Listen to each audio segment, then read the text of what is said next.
अस्सलाम वालेकुम, नमस्ते, सत श्री अकाल। मैं ਤੁਹਾਡੀ ਦੋਸਤ ਤੇ ਹੋਸਟ ਸ਼ਗੁਫਤਾ ਗਿਮੀ ਇੱਕ ਵਾਰੀ ਫੇਰ ਪੰਜਾਬੀ ਬੈਠਕ ਦੇ ਨਾਲ ਗਿਮੀ ਟੀਵੀ ਯੂਕੇ ਤੋਂ ਤੁਹਾਡੇ ਨਾਲ ਹਾਂ। ਤੁਸੀਂ ਦੇਖ ਰਹੇ ਹੋ ਕਿ ਅੱਜ ਸਾਡੇ ਇਸ ਪੂਰੀ ਸਕਰੀਨ ਨੂੰ ਨਾਲ ਦੀ ਵਿੰਡੋ ਦੇ ਵਿੱਚ ਇੱਕ ਐਸੀ ਸ਼ਖਸੀਅਤ ਬੈਠੇ ਹੈ, ਐਸੇ ਉਚੇਚੇ ਪਰਵਾਨੇ ਨੇ ਜਿਨ੍ਹਾਂ ਦਾ ਤੁਹਾਨੂੰ ਇੰਤਜ਼ਾਰ ਸੀ, ਜਿਨ੍ਹਾਂ ਨੂੰ ਅਸੀਂ ਇਸਲਾਮਾਬਾਦ ਤੋਂ ਲੱਭ ਲਭਾ ਕੇ ਉਹਨਾਂ ਨੂੰ ਜਗਾ ਕੇ ਅੱਜ ਲੈ ਆਏ ਹਾਂ। ਜੀ ਜਨਾਬ ਅਕਸੀ ਮੁਫਤੀ ਜੀ ਸਾਡੇ ਨਾਲ, ਜਿਨ੍ਹਾਂ ਦਾ ਆਪਣਾ ਇੱਕ ਤਾਰੁਫ ਹੈ, ਲੇਕਿਨ ਆਪਣੇ ਤਾਰੁਫ ਦੇ ਨਾਲ ਨਾਲ ਉਹਨਾਂ ਦੇ ਨਾਲ ਇੱਕ ਮੁਮਤਾਜ਼ ਮੁਫਤੀ ਦਾ ਜਿਹੜਾ ਤਾਰੁਫ ਹੈ ਉਹਨਾਂ ਦੇ ਸਾਹਿਬਜ਼ਾਦੇ ਨੇ। ਔਰ ਉਸ ਤੋਂ ਇਲਾਵਾ ਪਾਕਿਸਤਾਨ ਦੇ folklorist, social scientist, cultural expert ਔਰ ਪਤਾ ਨਹੀਂ ਕਿੰਨੀਆਂ ਕਿ ਕਿਤਾਬਾਂ ਦੇ ਮੁਸੰਨਿਫ ਨੇ। ਉਹਦੇ ਨਾਲ ਇਲਾਵਾ ਕੀ ਕੰਮ ਕਰਦੇ ਪਏ ਨੇ, ਮਤਲਬ ਲੋਕ ਵਿਰਸਾ ਦੇ ਫਾਊਂਡਰ ਔਰ ਉਹਦੇ ਬਾਅਦ ਨੈਸ਼ਨਲ ਹੈਰੀਟੇਜ ਮਿਊਜ਼ੀਅਮ ਜਿਹੜਾ ਇਸਲਾਮਾਬਾਦ ਦਾ ਜਿਹੜਾ, ਔਰ ਬਾਕੀ 40 ਸਾਲ ਜਨਾਬ ਅਲੀ 40 ਇਅਰਸ ਦਾ ਜਿਹੜਾ ਕੰਮ ਹੈ ਉਹ ਇਹਨਾਂ ਦੀ ਇੱਕ ਖੂਬਸੂਰਤ ਕ੍ਰੀਏਟਿਵ ਪਲੇਟ 'ਚ ਹੈਗਾ। ਅਸੀਂ ਉਹਨਾਂ ਦਾ ਨੈਸ਼ਨਲ ਔਰ ਇੰਟਰਨੈਸ਼ਨਲ ਜਿੰਨਾ ਕੰਮ ਹੈ ਔਰ ਜੋ ਉਹਨਾਂ ਨੂੰ ਅਵਾਰਡਸ ਮਿਲ ਚੁੱਕੇ ਨੇ, ਜਿਹੜਾ ਉਹਨਾਂ ਨੂੰ ਕੀ ਉਹਨਾਂ ਦੀਆਂ ਸਰਵਿਸਿਜ਼ ਔਰ ਖਿਦਮਾਤ ਜਿਹੜੀਆਂ ਉਹਨਾਂ ਨੇ ਕਲਚਰ ਵਾਸਤੇ ਬਾਕੀ ਸਭ ਜਿਹੜਾ ਵੀ ਕੰਮ ਕੀਤਾ ਉਹਦੇ ਵਾਸਤੇ ਆਨਰਰੀ ਸਿਟੀਜ਼ਨਸ਼ਿਪਸ ਜਿਹੜੀਆਂ ਨੇ ਮੁਖਤਲਿਫ ਮੁਲਕਾਂ ਤੇ, ਉਹਦੇ ਬਾਅਦ ਜਨਾਬ ਕਲਚਰਲ ਕੰਸਲਟੈਂਸੀ ਕਰਦੇ ਆ। ਇਹ ਸਾਰੀਆਂ ਚੀਜ਼ਾਂ ਇਹਨਾਂ ਨੇ ਇੰਨੇ ਸਾਲਾਂ ਤੋਂ ਕੀਤੀਆਂ। ਕੁਝ ਪੁਰਾਣੀਆਂ ਯਾਦਾਂ ਅੱਜ ਯਾਦ ਕਰਨੀਆਂ ਮੁਮਤਾਜ਼ ਮੁਫਤੀ ਦੀਆਂ, ਕੁਝ ਇਸ਼ਫਾਕ ਸਾਹਿਬ ਦੀਆਂ, ਕੁਝ ਕੁਦਰਤੁल्लाह ਸ਼ਹਾਬ ਦੀਆਂ ਔਰ ਕੁਝ ਇਹਨਾਂ ਦੀ ਆਪਣੀ ਜ਼ਿੰਦਗੀ ਦਾ ਸਫ਼ਰ।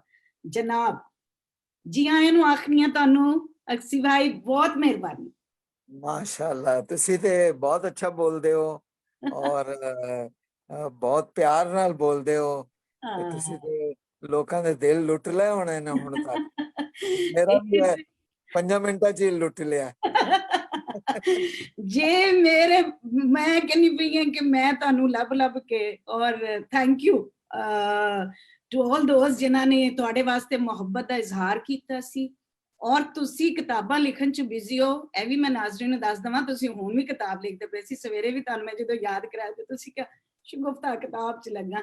ਪਰ ਤੁਹਾਡੀ ਬੜੀ ਮਿਹਰਬਾਨੀ, ਬਹੁਤ ਮਿਹਰਬਾਨੀ, ਬਹੁਤ ਪਿਆਰ ਨਾਲ ਕਿ ਬਹੁਤ ਇੱਜ਼ਤ ਨਾਲ, ਬਹੁਤ ਮਾਣ ਦਾਵੇ ਨਾਲ। ਤੇ ਕਿਉਂਕਿ ਤੁਹਾਨੂੰ ਪਤਾ ਹੈ ਇਹ ਮੇਰਾ ਪੰਜਾਬੀ ਬੈਠਕ ਦਾ ਹੀ ਗਿਮੀ ਟੀਵੀ ਕੰਮ ਕਰ ਰਿਹਾ, ਲੇਕਿਨ ਉਹਦੇ 'ਚ ਤੁਹਾਡੇ ਵਗਰੇ ਔਰ ਤੁਹਾਡੇ ਜਿਹੜੇ ਫਾਦਰਸ, ਜਿਸ ਤਰ੍ਹਾਂ ਮੇਰੇ ਫਾਦਰ, ਇਹਨਾਂ ਦੀ ਜਿਹੜੀ ਕੰਟਰੀਬਿਊਸ਼ਨ ਰਹੀ ਹੈ, ਅਸੀਂ ਉਹਨਾਂ ਦੀਆਂ ਲੈਗੇਸੀ ਲੈ ਕੇ ਚੱਲ ਰਹੇ ਹਾਂ। ਤੇ ਉਹ ਗੱਲਬਾਤ ਕਰਾਂਗੇ ਜਨਾਬ ਤੁਹਾਡੇ ਨਾਲ। ਮੈਂ ਸਾਰੇ ਰੈਪਿਡ ਫਾਇਰ ਕਰਨੇ ਆ ਕਿਉਂਕਿ ਤੁਹਾਡਾ ਇੰਨਾ ਕੁਝ ਹੈ ਜਿਹੜਾ ਮੈਂ 40 45 50 ਮਿੰਟਾਂ मेरा दिमाग तो इन्नी तेज नहीं चलता है। नहीं जी, बहुत बहुत मेहरबानी। मैं आई एम रियली ग्रेटफुल जनाब। अच्छा ये दसो ਇਹ ਕਿੱਥੋਂ ਸਟਾਰਟ ਕਰੀਏ? ਤੁਹਾਨੂੰ ਮੈਂ ਸੋਸ਼ਲ ਸਾਇੰਟਿਸਟ ਕਹਾਂ ਕਿ ਮੈਂ ਕਲਚਰ ਤੋਂ ਸ਼ੁਰੂ ਕਰਾਂ? ਅੱਛਾ ਲੈਟਸ ਟਾਕ ਅਬਾਊਟ ਕੇ आओ कुछ कहिए, आओ कुछ सुनिए।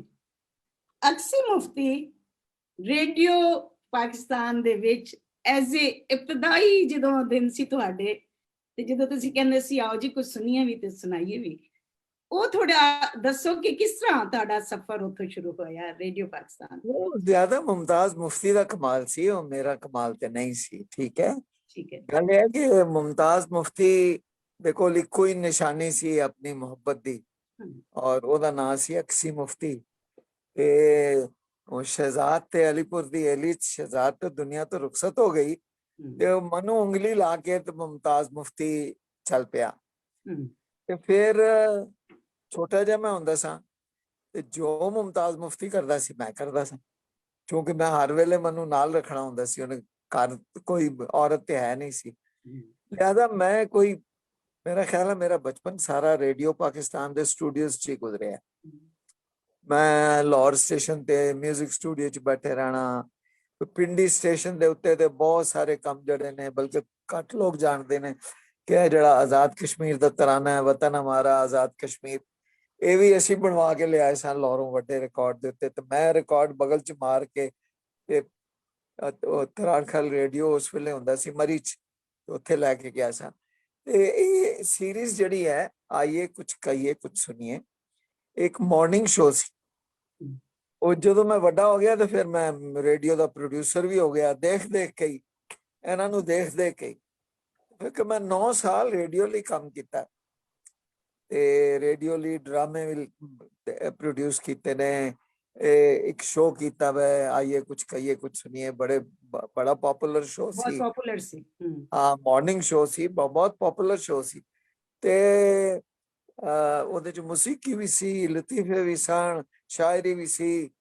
ਪਤਾ ਨਹੀਂ ਕਿੱਥੇ ਗਿਆ, ਕੋਈ ਰਿਕਾਰਡ ਇਹਨਾਂ ਨੇ ਰੱਖੇ ਨਹੀਂ। ਜੋ ਵੀ ਕੰਮ ਮੈਂ ਕੀਤਾ, ਦਰਅਸਲ ਸਾਡੇ ਜ਼ਮਾਨੇ ਦੇ ਵਿੱਚ ਜਾਂ ਤੇ ਲਾਈਵ ਰਿਕਾਰਡਿੰਗ ਹੁੰਦੀ ਸੀ ਤੇ ਜਾਂ ਅਗਰ ਉਹ ਰਿਕਾਰਡ ਕਰ ਲੈਂਦੇ ਸਨ ਰੇਡੀਓ ਵਾਲੇ ਔਰ ਟੀਵੀ ਵਾਲੇ ਵੀ, ਇਹ ਕੋਈ ਇੰਨੇ ਕੋਈ ਯਤੀਮ ਮਹਿਕਮੇ ਸਨ ਉਸ ਵੇਲੇ ਵੀ ਕਿ ਇਹ ਟੇਪ ਸੰਭਾਲ ਨਹੀਂ ਸਕਦੇ ਸਨ। ਇਹਨਾਂ ਕੋਲ ਟੇਪ ਹੀ ਨਹੀਂ ਹੁੰਦੀ ਸੀ। ਅਗਲੀ ਟੇਪ ਲਈ ਪ੍ਰੋਡਿਊਸਰ ਲੜਾਈਆਂ ਕਰਦੇ ਸਨ ਕਿ ਮੇਰੀ ਟੇਪ ਕਿੱਥੇ ਗਈ, ਉਹ ਲਿਆ ਯਾਰ ਲਿਆ। ਉਹ ਪਿਛਲੀ ਨੂੰ ਇਰੇਜ਼ ਕਰਦੇ ਸਨ ਤੇ ਅਗਲਾ ਪ੍ਰੋਗਰਾਮ ਰਿਕਾਰਡ ਕਰਦੇ ਸਨ। ਨਤੀਜਾ ਇਹ ਹੋਇਆ ਕਿ ਮੈਂ ਕੋਈ 9 ਸਾਲ ਲੋਕ ਤਮਾਸ਼ਾ ਕੀਤਾ ਟੈਲੀਵਿਜ਼ਨ ਲਈ, ਇੱਕ ਟੇਪ ਉਹਦੀ ਮੌਜੂਦ ਨਹੀਂ। ਔਰ ਹਾਲਾਂਕਿ ਟੇਪ ਰਿਕਾਰਡਰ ਵੀ ਬਾਅਦ ਚ ਆ ਗਿਆ, ਰਿਕਾਰਡ ਵੀ ਹੁੰਦਾ ਰਿਹਾ, ਲੇਕਿਨ ਇਹਨਾਂ ਕੋਲ ਟੇਪਾਂ ਨਹੀਂ ਸਨ। ਇਹਨਾਂ ਨੇ ਟੇਪਾਂ ਇਰੇਜ਼ ਕਰ ਕਰਕੇ ਤੇ ਉੱਤੇ ਦੂਸਰੀਆਂ। ਅਫਸੋਸ, ਮੈਨੂੰ ਆਪਣਾ ਤੇ ਇੰਨਾ ਅਫਸੋਸ ਨਹੀਂ ਹੈ, ਲੇਕਿਨ ਇਹਦੀ ਵਜ੍ਹਾ ਨਾਲ ਅਸੀਂ ਬਹੁਤ ਵੱਡਾ ਖਜ਼ਾਨਾ ਜਿਹੜਾ ਹੈ ਨਾ ਪਾਕਿਸਤਾਨ ਦੀ ਮੂਸੀਕੀ ਦਾ, ਪਾਕਿਸਤਾਨ ਦੀਆਂ ਸ਼ਖਸੀਅਤ ਦਾ, ਅਸੀਂ ਆਪਣਾ ਵਿਰਸਾ ਸੰਭਾਲਿਆ ਹੀ ਨਹੀਂ। ਦਰਸਾ ਸ਼ਗੁਫਤਾ, ਅਸਲ ਪ੍ਰੋਬਲਮ ਸਾਡੇ ਮੁਲਕ ਦੀ ਇਹ ਹੈ ਕਿ ਅਸੀਂ ਮਾਡਰਨਾਈਜ਼ ਹੋਣ ਤੇ ਇੰਨਾ ਜ਼ੋਰ ਲਾਤਾ, ਬੱਚੇ ਸਾਡੇ ਵੈਸਟਰਨਾਈਜ਼ ਹੋ ਗਏ ਕਿ ਅਸੀਂ ਆਪਣਾ ਵਿਰਸਾ ਜਿਹੜਾ ਨਾ ਉਹਨੂੰ ਸੰਭਾਲਿਆ, ਨਾ ਉਹਦੀ ਕਦਰ ਕੀਤੀ ਹੈ, ਔਰ ਨਾ ਉਹਦੀ ਤਰਵੀਜ ਕੀਤੀ ਹੈ, ਤੇ ਨਾ ਉਹਦੀ ਪ੍ਰੋਜੈਕਸ਼ਨ ਕੀਤੀ ਹੈ, ਤੇ ਨਾ ਉਹ ਬਦਕਿਸਮਤੀ ਦੇ ਨਾਲ। ਕਿਉਂਕਿ ਹੁਣ ਦੇਖੋ ਨਾ, ਹੁਣ ਇਹ ਵੀਡੀਓ ਮੀਡੀਆ, ਵਿਜ਼ੂਅਲ ਮੀਡੀਆ ਆ ਗਿਆ, ਹੁਣ ਬੜੇ ਲੇਟੈਸਟ ਮੀਡੀਆਜ਼ ਆ ਗਏ ਨੇ, ਜਿਨ੍ਹਾਂ ਕੌਮਾਂ ਦੇ ਕੋਲ ਆਪਣਾ ਵਿਰਸਾ ਸੰਭਾਲਿਆ ਹੋਇਆ ਉਹ ਇਹਨੂੰ ਇਸਤੇਮਾਲ ਕਰਦੇ ਨੇ। ਸਾਡੇ ਕੋਲ ਕੁਝ ਹੈ ਹੀ ਨਹੀਂ। ਸਾਡੇ ਰੇਡੀਓ ਦੀ ਜਿਹੜੀ ਤੁਸੀਂ ਜਾ ਕੇ ਦੇਖੋ, ਉਹਨਾਂ ਦੇ ਕੋਲ ਇੱਕ ਟ੍ਰਾਂਸਕ੍ਰਿਪਸ਼ਨ ਆਰਕਾਈਵ ਸੀ, ਬੁਰਾ ਹਾਲ ਹੈ ਉਹਦਾ। ਉਹ ਟੇਪਾਂ ਜਿਹੜੀਆਂ ਨੇ, ਉਹ ਕੁਝ ਟੀਵੀ ਦਾ ਵੀ ਇਹੀ ਹਾਲ ਹੈ ਕਿ ਟੀਵੀ ਦੇ ਕੋਲ ਕੋਈ ਪੁਰਾਣੀ ਚੀਜ਼ ਰਹੀ ਨਹੀਂ। ਤੇ ਹੁਣ ਅਲਬત્ਤਾ ਇੱਕ ਖੁਸ਼ਕਿਸਮਤੀ ਹੈ ਕਿ ਕੁਝ ਪ੍ਰੋਗਰਾਮ ਜਿਹੜੇ ਅੱਛੇ ਪ੍ਰੋਗਰਾਮ ਨੇ YouTube ਤੇ ਪੈ ਜਾਂਦੇ ਨੇ, ਤੇ YouTube ਇੱਕ ਬਹੁਤ ਵੱਡੀ ਸਾਈਬਰ ਸਪੇਸ ਹੈ ਜਿਹਦੀ ਤੁਸੀਂ ਹੁਣ ਸ਼ੇਅਰ ਕਰ ਲੈਂਦੇ ਹੋ। ਤੁਹਾਡਾ ਵੀ ਗਾਲਬਨ ਇਹ ਜਿਹੜਾ ਇੰਟਰਵਿਊ ਕਰ ਰਹੇ ਹੋ ਬਿਲਕੁਲ ਉਹ YouTube ਸੰਭਾਲ ਲੇਗਾ, ਲੇਕਿਨ ਅਸੀਂ ਨਹੀਂ ਸੰਭਾਲੇ। ਮਤਲਬ ਜਿਹੜਾ ਸਲੀਮ ਗਿਮੀ ਕੰਮ ਕਰ ਗਿਆ ਉਹ ਰੇਡੀਓ ਨੇ ਨਹੀਂ ਸੰਭਾਲਿਆ ਹੋਏਗਾ, ਮੈਨੂੰ ਯਕੀਨ ਹੈ, ਨਾ ਹੀ ਉਹਦਾ ਕੋਈ ਨਾਮੋ ਨਿਸ਼ਾਨ ਹੋਏਗਾ। ਅਕਸ਼ੀ ਭਾਈ, ਮੈਂ ਤੁਹਾਨੂੰ ਦੱਸਾਂ ਕਿ ਇਹ ਬੜੀ ਤੁਸੀਂ ਦੁੱਖ ਦੀ ਰਗ ਮੇਰੀ ਵੀ ਹੈਗੀ ਹੈ ਤੇ ਤੁਹਾਡੀ ਵੀ ਉਹੀ ਰਗ ਹੈ, ਔਰ ਮੇਰਾ ਖਿਆਲ ਹੈ ਸਾਡਾ ਕਨੈਕਸ਼ਨ ਵੀ ਇੱਕ ਇਹੀ। ਮੈਂ ਤਾਂ ਹੀ ਰੇਡੀਓ ਤੋਂ ਗੱਲ ਸ਼ੁਰੂ ਕੀਤੀ ਹੈ। ਮੁਮਤਾਜ਼ ਮੁਫਤੀ ਵਗਰੀਆਂ ਸ਼ਖਸੀਅਤ, ਉਹਨਾਂ ਦੇ ਬੈਚ ਦੇ ਉਹ ਸਾਰੇ ਲੋਕ, ਹੋਰ ਸਲੀਮ ਖਾਨ ਗਿੰਮੀ ਵਗਰੇ ਲੋਕ, ਕੋਈ ਚੀਜ਼ ਨਹੀਂ ਉਹਨਾਂ ਦੀ ਲੱਭਦੀ ਕੀ ਉਹਨਾਂ ਨੇ ਕੀਤਾ ਕੀ ਨਹੀਂ। ਪਰ ਤੁਸੀਂ ਦੇਖੋ ਕਿ ਮਤਲਬ ਅਸੀਂ ਆਪਣੇ ਬੱਚਿਆਂ ਨੂੰ ਈਵਨ ਜੇ ਟੀਵੀ ਵੱਲ ਜਾਈਏ, ਟੀਵੀ ਤੇ ਜਿਹੜੇ ਪ੍ਰੋਗਰਾਮ ਕੀਤੇ ਹੋਏ ਆ ਉਹਨਾਂ ਨੂੰ ਵੀ ਰਿਕੁਐਸਟ ਕਰੀਏ, ਬਾਕੀ ਕਰੀਏ, ਕੱਖ ਪੱਤ ਨਹੀਂ ਲੱਭਦਾ। ਸੋ ਇਹੀ ਸੋਚਿਆ ਕਿ ਚਲੋ ਜੀ ਮੁਮਤਾਜ਼ ਮੁਫਤੀ ਨੂੰ ਯਾਦ ਕਰਨ ਵਾਸਤੇ ਅਕਸੀ ਭਾਈ ਨੂੰ ਬੁਲਾ ਲਈਏ। ਇਹ ਬੜੀ ਖਿਦਮਤ ਹੈ, ਬੜੀ ਤੁਸੀਂ ਬਹੁਤ ਅੱਛਾ ਕਰ ਰਹੇ ਹੋ। ਇਹ ਤੇ ਇੱਕ ਰਿਕਾਰਡ ਰਹਿ ਜਾਏਗਾ। ਔਰ ਤੁਹਾਡੇ ਚੁਣਾਵ ਵੀ ਬਹੁਤ ਅੱਛਾ ਸ਼ਖਸੀਅਤ ਦਾ। ਮੈਂ ਬੜੀ ਮਾਜ਼ਰਤ ਚਾਹੁੰਦਾ, ਮੈਨੂੰ ਤੁਹਾਡਾ ਮੈਸੇਜ ਮਿਲਿਆ ਸੀ ਕੋਈ 5-6 ਮਹੀਨੇ ਪਹਿਲੋਂ, ਲੇਕਿਨ ਮੈਂ ਬੜਾ ਮਸਰੂਫ ਥਾ, ਮੈਂ ਇੱਕ ਕਿਤਾਬ ਲਿਖ ਰਿਹਾ ਸੀ ਉਸ ਵੇਲੇ, ਤੇ ਮੈਂ ਲਿਹਾਜ਼ਾ ਮਾਜ਼ਰਤ। ਨਹੀਂ ਪਲੀਜ਼, ਐਸੀ ਕੋਈ ਗੱਲ ਨਹੀਂ। ਐਕਚੁਅਲੀ ਮੇਰਾ ਤੇ ਇਸੇ ਤਰ੍ਹਾਂ ਹੀ ਹੈ, ਜਿਸ ਤਰ੍ਹਾਂ ਕਿ ਆਪਣੇ ਜਿਹੜੇ ਲੋਕਾਂ ਦਾ ਕੰਮ ਹੈ, 40 ਸਾਲ ਤੁਸੀਂ ਆਪਣੀ ਜ਼ਿੰਦਗੀ ਦੇ ਇੱਕ ਫੀਲਡ ਨੂੰ ਦੇ ਦਿੱਤੇ। ਉਹ ਕਲਚਰ ਬਾਰੇ, ਕਿਉਂਕਿ ਬਹੁਤ ਜ਼ਰੂਰੀ ਹੈ ਕਿ ਤੁਸੀਂ ਦੱਸੋ ਕਿ ਕਲਚਰਲ ਕੰਸਲਟੈਂਸੀ ਵੀ ਤੁਸੀਂ ਕਰਦੇ ਹੋ। ਇਹ ਕੀ ਚੀਜ਼ ਹੈ, ਮੈਨੂੰ ਪਹਿਲੇ ਤੇ ਇਹ ਗੱਲ ਦੱਸੋ ਨਾ। ਕੋਈ ਨਹੀਂ, ਹੁਣ ਇਸ ਵੇਲੇ ਤੇ ਪਾਕਿਸਤਾਨ ਦੇ ਵਿੱਚ ਜਿਹੜੀ ਬਦਕਿਸਮਤੀ ਹੈ, ਮੈਂ ਕਿਤਾਬ ਲਿਖੀ ਹੈ ਪਾਕਿਸਤਾਨੀ ਸਕਾਫਤ ਤੇ, ਅੰਗਰੇਜ਼ੀ ਚ ਵੀ ਲਿਖੀ ਹੈ, ਉਰਦੂ ਚ ਵੀ ਲਿਖੀ ਹੈ। ਮਸਲਾ ਪਾਕਿਸਤਾਨ ਦਾ ਇਹ ਹੈ ਕਿ ਪਾਕਿਸਤਾਨ ਦੀ ਜਿਹੜੀ ਵੀ ਹਕੂਮਤ ਆਂਦੀ ਹੈ ਉਹ ਪਹਿਲੇ ਦਿਨ ਤੋਂ ਸ਼ੁਰੂ ਕਰਦੀ ਹੈ ਇਕਨੋਮੀ ਇਕਨੋਮੀ ਇਕਨੋਮੀ ਇਕਨੋਮੀ, ਤੇ ਜਦੋਂ ਜਾਂਦੀ ਹੈ ਤੇ ਇਕਨੋਮੀ ਜਿਹੜੀ ਹੈ ਨਾ ਉਹ ਵੱਡੇ ਡੂੰਘੇ ਗੜੇ ਚ ਡਿੱਗੀ ਪਈ ਹੁੰਦੀ ਹੈ। ਲੇਕਿਨ ਕਿਸੇ ਨੂੰ ਇਹ ਸਮਝ ਨਹੀਂ ਆਉਂਦੀ, ਸਾਡੇ ਮੁਲਕ 'ਚ ਬਦਕਿਸਮਤੀ ਨਾਲ ਕਿਸੇ ਸਿਆਸੀ ਹਕੂਮਤ ਨੂੰ ਅੱਜ ਤੱਕ ਇਹ ਸਮਝ ਨਹੀਂ ਆਈ, ਇੰਤਜ਼ਾਮੀਆ ਹਕੂਮਤ ਨੂੰ, ਕਿ ਇਕਨੋਮੀ ਤੇ ਸਾਡੀ ਸਭ ਤੋਂ ਕਮਜ਼ੋਰ ਵਿਕਟ ਹੈ। ਉਹ ਪਾਗਲੋ, ਇਹਦੇ ਤੇ ਕਿਉਂ ਖੇਡਦੇ ਹੋ, ਬਾਰ-ਬਾਰ ਤਿਉਹਾਰ ਮਾਰਦੇ ਹੋ, ਤੇ ਲੋਕਾਂ ਦੀ ਮਹਿਕੂਮੀ, ਤੇ ਲੋਕ ਤੁਹਾਨੂੰ ਗਰੀਬ ਕਹਿੰਦੇ ਨੇ, ਤੇ ਲੋਕ ਤੁਹਾਨੂੰ ਮੰਗਤਾ ਸਮਝਦੇ ਨੇ। ਤੁਹਾਡੇ ਕੋਲ ਸਕਾਫਤ ਹੈ, 5000 ਸਾਲ ਪੁਰਾਣੀ ਰਿਵਾਇਤ ਹੈ। ਇਹ ਮੁਲਕ ਜਿਹੜਾ ਹੈ ਨਾ, ਇਹ ਸ਼ਗੁਫਤਾ ਜਿਹੜਾ ਇਹ ਮੁਲਕ, if you forgive me if I call you by your first name, yeah, sure, why not, ਇਹ ਜਿਹੜਾ ਮੁਲਕ ਹੈ ਇਹ ਸਿਵਲਾਈਜੇਸ਼ਨਸ ਦਾ ਗਹਿਵਾਰਾ ਹੈ। ਇੱਕ ਸਿਵਲਾਈਜੇਸ਼ਨ ਨਹੀਂ, ਕਈ ਸਿਵਲਾਈਜੇਸ਼ਨਸ ਦਾ ਗਹਿਵਾਰਾ ਹੈ। ਅਸਾਂ ਇੰਡਸ ਵੈਲੀ ਸਿਵਲਾਈਜੇਸ਼ਨ ਦਾ ਇਹ ਕ੍ਰੇਡਲ ਹੈ। ਉਦੋਂ ਬਾਅਦ ਗੰਧਾਰਾ ਬੁੱਧਿਸਟ ਸਿਵਲਾਈਜੇਸ਼ਨ ਦਾ ਇੱਕ ਕ੍ਰੇਡਲ ਹੈ। ਉਦੋਂ ਬਾਅਦ ਸਿਲਕ ਰੂਟ, ਉਦੋਂ ਬਾਅਦ ਮੁਗਲਾਂ ਦੀ ਹਕੂਮਤ, ਔਰ ਪੂਰੀ ਕੋਈ 800 ਸਾਲ ਦੀ, ਉਹ ਵੀ ਇੱਕ ਸਿਵਲਾਈਜੇਸ਼ਨ ਹੈ ਜਿਹੜੀ ਹਿੰਦੋ ਪਾਕਿਸਤਾਨ ਨੇ ਦੇਖੀ ਹੈ। ਔਰ ਅਗਰ ਤੁਸੀਂ ਗੌਰ ਫਰਮਾਓ ਤੇ ਇਹ ਜਿਹੜਾ ਮੁਲਕ ਹੈ, ਜਿਹੜੀ ਸਾਡੀ ਧਰਤੀ ਹੈ, ਇਹ ਜਿਹੜਾ ਜ਼ਮੀਨ ਹੈ, ਸਰਜ਼ਮੀਨ, ਇਹ ਹਮੇਸ਼ਾ ਤੋਂ ਇਹ ਮਜ਼ਹਬਾਂ ਦਾ ਦੀ ਪੈਦਾਇਸ਼ ਦਾ ਰਹੀ ਹੈ। ਆਪਣੇ ਬਾਬਾ ਨਾਨਕ ਇੱਥੇ ਸਾਰਾ ਹਿੰਦੂ ਮਜ਼ਹਬ ਜਿਹੜਾ ਹੈ, ਵੈਦਿਕ ਮਜ਼ਹਬ ਜਿਹਨੂੰ ਕਹਿੰਦੇ ਨੇ, ਜਿਹੜੇ ਵੇਦ ਉਤਰੇ ਉਹ ਇੰਡਸ ਵੈਲੀ ਦੇ ਵਿੱਚ ਉਤਰੇ। ਅਸੀਂ ਉਹਨੂੰ ਇੰਡਸ ਵੈਲੀ ਸਿਵਲਾਈਜੇਸ਼ਨ ਕਹਿੰਦੇ ਆ, ਹਾਲਾਂਕਿ ਉਹ ਵੈਦਿਕ ਸਿਵਲਾਈਜੇਸ਼ਨ ਹੈ। ਇਹਨਾਂ ਦੀ ਜਿਹੜੀ ਜਿਹਨੂੰ ਕਹਿੰਦੇ ਨੇ ਨਾ, ਇਹ ਜਿਹਦੇ ਤੇ ਹਿੰਦੂਇਜ਼ਮ ਬੇਸਡ ਹੈ, ਠੀਕ, ਉਹ ਕਿਤਾਬ ਜਿਹੜੀ ਹੈ ਲਿਰਿਕਸ ਦੀ, ਉਹ ਇੱਥੇ ਉਤਰੀ ਪਾਕਿਸਤਾਨ ਚ। ਰਿਗਵੇਦ ਜਿਹਨੂੰ ਰਿਗਵੇਦ ਸਭ ਤੋਂ ਪਹਿਲੇ ਰਿਗਵੇਦ ਜਿਹੜੇ, ਜਿਹਦੇ ਤੋਂ ਭਗਵਦ ਗੀਤਾ ਨਿਕਲੀ, ਜਿਹਦੇ ਤੋਂ ਉਪਨਿਸ਼ਦ ਨਿਕਲੇ, ਜਿਹਦੇ ਹਿੰਦੂਆਂ ਦੀ ਬੁਨਿਆਦੀ ਕਿਤਾਬਾਂ। ਉਦੋਂ ਬਾਅਦ ਗੁਰੂ ਨਾਨਕ, ਉਹਨਾਂ ਦਾ ਮੱਕਾ ਮਦੀਨਾ ਅਸੀਂ ਹਾਂ। ਉਦੋਂ ਬਾਅਦ ਇਸਲਾਮ ਆ ਗਿਆ, ਸਾਰੇ ਅਰਬਾਂ ਨੂੰ ਛੱਡ ਕੇ, ਫਾਰਸੀਆਂ ਨੂੰ ਛੱਡ ਕੇ, ਸਭ ਨੂੰ ਛੱਡ ਕੇ ਸਾਡੇ ਕੋਲ ਆ ਗਿਆ। ਕਿਉਂ ਆਇਆ? ਕੁਛ ਨਜ਼ਰ ਆਇਆ ਨਾ।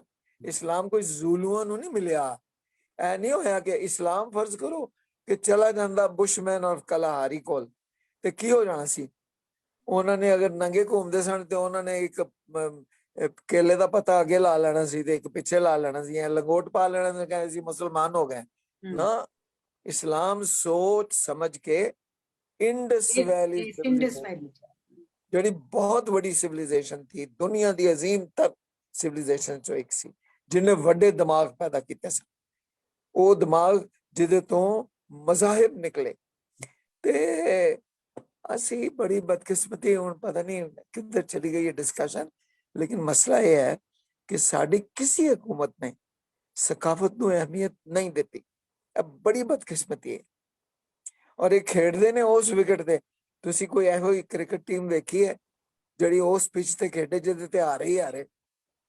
ਅਗਰ ਨਹੀਂ ਦੇਖੀ ਨਾ ਤਾਂ ਪਾਕਿਸਤਾਨ ਵੇਖ। ਹਾਂ, ਬਹੁਤ ਦੁੱਖ ਵਾਲੀ ਗੱਲ ਹੈ। ਬਿਲਕੁਲ, ਜਿਹੜੀ ਹਕੂਮਤ ਆਂਦੀ ਹੈ ਉਹ ਇਕਨੋਮੀ ਤੋਂ ਸ਼ੁਰੂ ਕਰਦੀ ਤੇ ਇਕਨੋਮੀ ਤੇ ਮੁੱਕ ਜਾਂਦੀ, ਤੇ ਇਕਨੋਮੀ ਕਿਤੇ ਵੀ ਨਹੀਂ ਜਾਂਦੀ, ਤੇ ਸਕਾਫਤ ਵੱਲ ਧਿਆਨ ਹੀ ਨਹੀਂ ਹੈ। ਇਸ ਵਾਸਤੇ ਚੂੰਕਿ ਸਕਾਫਤ ਵੱਲ ਧਿਆਨ ਨਹੀਂ ਹੈ, ਅਸੀਂ 40 ਸਾਲ ਬੜਾ ਜਹਾਦ ਕੀਤਾ ਹੈ, ਜ਼ਿੰਦਗੀ ਦੇ ਛੱਡੀਏ, ਲੇਕਿਨ ਰੁਖ ਨਹੀਂ ਮੋੜ ਸਕੇ। ਵਜ੍ਹਾ ਇਹ ਹੈ ਕਿ ਇੱਕ ਵੈਸਟਰਨਾਈਜੇਸ਼ਨ ਦਾ ਇੱਕ ਭਰਮਾਰ ਹੈ ਸਾਡੇ ਉੱਤੇ, ਠੀਕ, ਇੱਕ ਬਹੁਤ ਵੱਡੀ ਯਲਗਾਰ ਹੈ। ਤੁਸੀਂ ਜਿਹੜੀ ਰਵਿਸ਼ ਹੈ ਦਰਿਆ ਦੀ ਬਹਾਵ ਜਿਹੜਾ, ਉਹਦੇ ਆਪੋਜ਼ਿਟ ਜਾਣਾ ਬੜਾ ਮੁਸ਼ਕਿਲ ਕੰਮ ਹੈ। ਲੇਕਿਨ ਅਸੀਂ ਕੋਸ਼ਿਸ਼ ਕੀਤੀ ਹੈ, ਹੋਰ ਤੇ ਮੈਂ ਕੁਛ ਨਹੀਂ ਕਰ ਸਕਿਆ। ਮੇਰੇ ਜ਼ਿਹਨ ਦੇ ਵਿੱਚ ਇੱਕ ਨੈਸ਼ਨਲ ਪ੍ਰੋਗਰਾਮ ਸੀ, ਮੇਰੇ ਜ਼ਿਹਨ ਚ ਲੋਕ ਵਿਰਸਾ ਨਹੀਂ ਸੀ, ਇੱਕ ਇਦਾਰਾ ਨਹੀਂ ਸੀ। ਮੈਂ ਇੱਕ ਇਦਾਰਾ ਨਹੀਂ ਬਣਾਉਣਾ ਚਾਹ ਰਿਹਾ। ਮੈਂ ਚਾਹ ਰਿਹਾ ਸਾਂ ਕਿ ਪਾਕਿਸਤਾਨ ਨੂੰ, ਕੌਮ ਨੂੰ ਇੱਕ ਕੌਮੀ ਪ੍ਰੋਗਰਾਮ ਦਿੱਤਾ ਜਾਏ। ਅੱਛਾ, ਅਗਰ ਇਹ ਵੈਸਟਰਨਾਈਜੇਸ਼ਨ ਵੱਲ ਜਾ ਰਹੇ ਹੈ ਤੇ ਅਸੀਂ ਇੰਡੀਜਨਾਈਜੇਸ਼ਨ ਵੱਲ ਜਾਈਏ।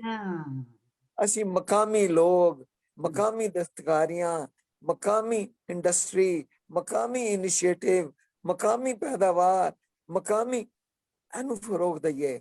ਸਾਡੇ ਮੁਲਕ ਦੇ ਵਿੱਚ ਤੁਸੀਂ ਅਗਰ ਗੌਰ ਕਰੋ, ਅੱਜ ਤੋਂ 10-15 ਸਾਲ ਪਹਿਲੋਂ ਹਰ ਪਿੰਡ ਜਿਹੜਾ ਸੀ ਨਾ, ਹਰ ਇਲਾਕਾ ਜਿਹੜਾ ਸੀ, it was known for some excellence. ਅਸੀਂ ਕਹਿੰਦੇ ਸੀ ਯਾਰ ਵਜ਼ੀਰਾਬਾਦ ਚ ਕਟਲਰੀ ਬਣਦੀ, ਉਹ ਯਾਰ ਸਿਆਲਕੋਟ ਦੇ ਵਿੱਚ ਸਰਜੀਕਲ ਇੰਸਟਰੂਮੈਂਟ ਕਮਾਲ ਦੇ ਬਣਦੇ ਨੇ, ਉਹ ਜੀ ਗੁਜਰਾਂਵਾਲੇ ਚ ਜੀ ਬੜਾ ਫਲਾਣਾ ਕੰਮ ਹੁੰਦਾ ਜੀ, ਉੱਥੇ ਪਿੱਤਲ ਦਾ ਕੰਮ ਹੁੰਦਾ।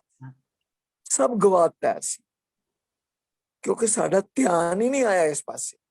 ਸਾਡੇ ਜਿਹੜੇ ਇਲਾਕੇ ਸਨ, ਮੁਲਤਾਨ ਦੇ, ਪੰਜਾਬ ਦੇ, ਬਹਾਵਲਪੁਰ ਦੇ, they were known for embroidery, the finest embroidery in the world।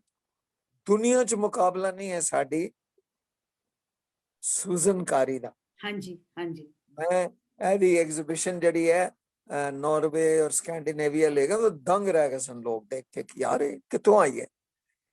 ਲੇਕਿਨ ਸਾਨੂੰ ਪਤਾ ਹੀ ਨਹੀਂ ਹੈ। ਅਸੀਂ ਉਹ ਜਿਹੜੀ ਪਿੰਡ ਜਿਹੜੀ ਉਹ ਜਿਹੜਾ ਹੁਨਰ ਸੀ ਸਾਡੀਆਂ ਘਰ ਦੀਆਂ ਔਰਤਾਂ ਕਰਦੀਆਂ ਸਨ, ਅਸੀਂ ਮਾਰ ਛੱਡਿਆ।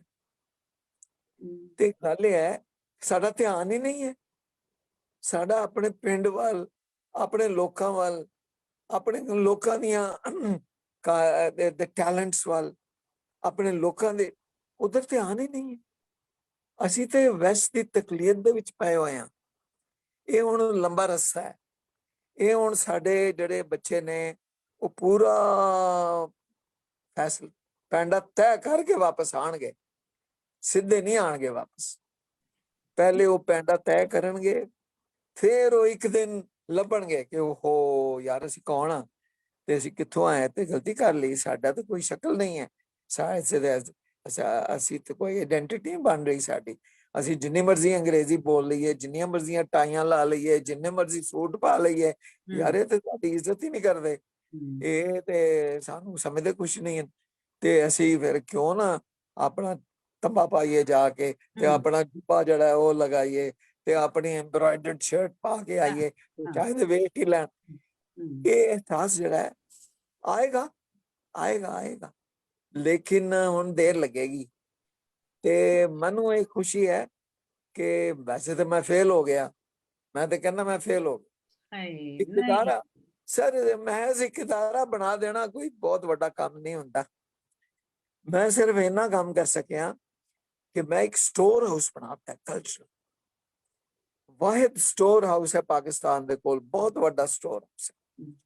ਉਹਦੇ ਚ ਕੋਈ 20,000 ਰਿਕਾਰਡਡ ਟੇਪਸ ਹਨ। ਜਿੰਨੇ ਤੁਹਾਡੇ ਉਸਤਾਦ ਹਨ, ਚਾਹੇ ਕਲਾਸੀਕਲ ਹਨ, ਚਾਹੇ ਫੋਕ ਹਨ, ਚਾਹੇ ਗਜ਼ਲ ਹੈ, ਚਾਹੇ ਉਥੇ ਰਿਕਾਰਡਡ ਪਏ ਨੇ। ਔਰ ਉਹਦੇ ਚ ਕੋਈ 7,000 ਘੰਟੇ ਦਾ ਵੀਡੀਓ। ਤੇ ਉਹ ਸਟੋਰ ਹਾਊਸ ਜਿਹੜਾ ਹੈ ਨਾ, ਜਿਹਨੂੰ ਅਸੀਂ ਕਹਿੰਦੇ ਹੈਰੀਟੇਜ ਲਾਇਬ੍ਰੇਰੀ, ਲੋਕ ਵਿਰਸੇ ਦੇ ਵਿੱਚ, ਔਰ ਜਿਹੜੇ ਮਿਊਜ਼ੀਅਮ ਬਣਾਏ, ਮੈਂ 3 ਮਿਊਜ਼ੀਅਮ ਬਣਾਏ ਨੇ। ਇੱਕ ਲੋਕ ਵਿਰਸੇ ਦਾ ਮਿਊਜ਼ੀਅਮ, ਹੈਰੀਟੇਜ ਮਿਊਜ਼ੀਅਮ, ਇੱਕ ਉੱਤੇ ਸ਼ਕਰਪੜੀਆਂ ਤੇ ਮਿਊਜ਼ੀਅਮ ਹੈ, ਮੋਨੂਮੈਂਟ ਮਿਊਜ਼ੀਅਮ, ਉਹ ਪੋਲੀਟੀਕਲ ਮਿਊਜ਼ੀਅਮ ਹੈ, ਦ ਬਰਥ ਆਫ ਪਾਕਿਸਤਾਨ। ਔਰ ਇੱਕ ਮੈਂ ਹੁਨਜ਼ਾ ਦੇ ਵਿੱਚ ਬਲਤਿਤ ਮਿਊਜ਼ੀਅਮ ਬਣਾਇਆ ਸੀ ਆਗਾ ਖਾਨ ਦੇ ਲਈ। ਕਮਾਲ ਹੈ। ਇੱਕ ਬੰਦਾ ਕਿੰਨੇ ਕੁ ਕੰਮ ਕਰ ਸਕਦਾ ਹੈ। ਉਸ ਤੋਂ ਬਾਅਦ ਹਾਰ ਕੇ ਘਰ ਬੈਠ ਗਿਆ ਤੇ ਅਮਲੀ ਕੰਮ ਛੱਡ ਦਿੱਤਾ ਹੈ। ਪਹਿਲੇ ਵੀ ਮੈਂ ਛੱਡ ਦਿੱਤਾ ਸੀ, ਬਹੁਤ ਸਾਲ ਪਹਿਲੇ ਬਾਨੋ ਕੁਦਸੀਆ ਜ਼ਿੰਦਾ ਸਨ। ਤੇ ਮੈਂ ਕੋਈ ਸਨ 2002 ਦੇ ਵਿੱਚ, ਅੱਜ ਤੋਂ ਯਾਨੀ 8-9 ਸਾਲ ਪਹਿਲੇ, 10 ਸਾਲ ਪਹਿਲੇ, ਮੈਂ ਬਾਨੋ ਕੁਦਸੀਆ ਕੋਲ ਗਿਆ। ਮੈਂ ਕਿਹਾ ਬਾਨੋ ਜੀ ਮੈਂ ਥੱਕ ਗਿਆ। ਕੋਈ ਹਕੂਮਤ ਜਿਹੜੀ ਆਂਦੀ ਹੈ, ਉਹ ਹਕੂਮਤਾਂ ਜਿਹੜੀਆਂ ਆਵਾਮ ਦਾ ਨਾਂ ਲੈਂਦੀਆਂ ਨੇ, ਜਿਹੜੀਆਂ ਆਵਾਮ ਦਾ ਨਾਰਾ ਲਾਉਂਦੀਆਂ ਨੇ, ਜਿਹੜਾ ਆਵਾਮ ਦੇ ਵੋਟ ਲੈ ਕੇ ਆਉਂਦੀਆਂ ਨੇ, ਉਹ ਵੀ ਆਵਾਮੀ ਸਕਾਫਤ ਦੀ ਗੱਲ ਨਹੀਂ ਕਰਨੀਆਂ ਚਾਹੁੰਦੇ।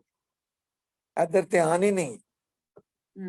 ਪੈਸੇ ਲੈਣ ਜਾਓ ਤੇ ਉਹ ਐਡੀਸ਼ਨਲ ਸੈਕਟਰੀ ਜਿਹੜਾ ਗ੍ਰਾਂਟ ਬਣਦਾ, ਪਹਿਲੇ ਤਾਂ ਉਹ ਕਹਿੰਦਾ ਇਹ ਲੋਕ ਵਿਰਸਾ ਇਹ ਕੋਈ ਸਰਕਾਰੀ ਇਦਾਰਾ ਜੀ, ਉਹ ਛੱਡੋ ਇਹਨੂੰ ਕੀ ਗ੍ਰਾਂਟ ਦੇਣ। ਉਹ ਮੰਨਦਾ ਹੀ ਨਹੀਂ ਕਿ ਕਿਸੇ ਗਵਰਨਮੈਂਟ ਦੇ ਇਦਾਰੇ ਦਾ ਨਾਂ ਲੋਕ ਵਿਰਸਾ ਹੋ ਸਕਦਾ ਹੈ। ਉਹ ਕਹਿੰਦੇ ਵੀ ਨਾ ਹੋਵੇ ਤੇ ਕੋਈ ਡਾਇਰੈਕਟੋਰੇਟ ਜਨਰਲ ਆਫ ਕਲਚਰ ਹੋਵੇ, ਕੋਈ ਡਾਇਰੈਕਟੋਰੇਟ ਜਨਰਲ ਆਫ ਲੋਕਾਈ ਨਾਲ ਲੱਗ ਗਿਆ, ਡਾਇਰੈਕਟੋਰੇਟ ਜਨਰਲ ਆਫ ਆਰਕਾਈਵਸ ਹੋਵੇ, ਕੋਈ ਡਾਇਰੈਕਟ। ਇਹ ਕੀ ਨਾਂ ਹੈ ਮੁਫਤੀ, ਤੂੰ ਇਹ ਕੀ ਨਾਂ ਰੱਖ ਲਿਆ ਲੋਕ ਵਿਰਸਾ। ਜਾ ਤੈਨੂੰ ਕੋਈ ਪੈਸੇ ਨਹੀਂ ਮਿਲਣੇ। ਲਓ ਜੀ 9 ਸਾਲ ਤੋਂ ਮੈਨੂੰ ਪੈਸਾ ਹੀ ਨਹੀਂ ਲੱਭਿਆ। ਠੀਕ, 10 ਸਾਲ।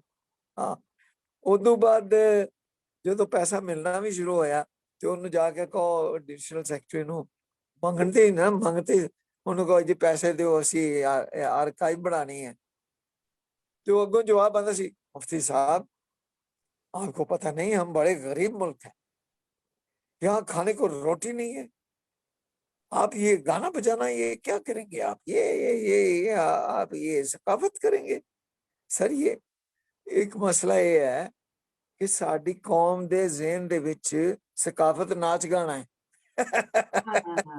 इदू अगे है ही नहीं। गलत है। हाँ जी, बिल्कुल सही कह रहे हो तुसी, बिल्कुल वो सही मसले दे 40 साल लगे ये समझाण च कि भाजी सकाफत जिहड़ी है इदू अगों शुरू होंदी है, इल्म अदब हुनर ये सब सकाफत च शामिल हैं। किताब है उधर ध्यान ही नहीं गया।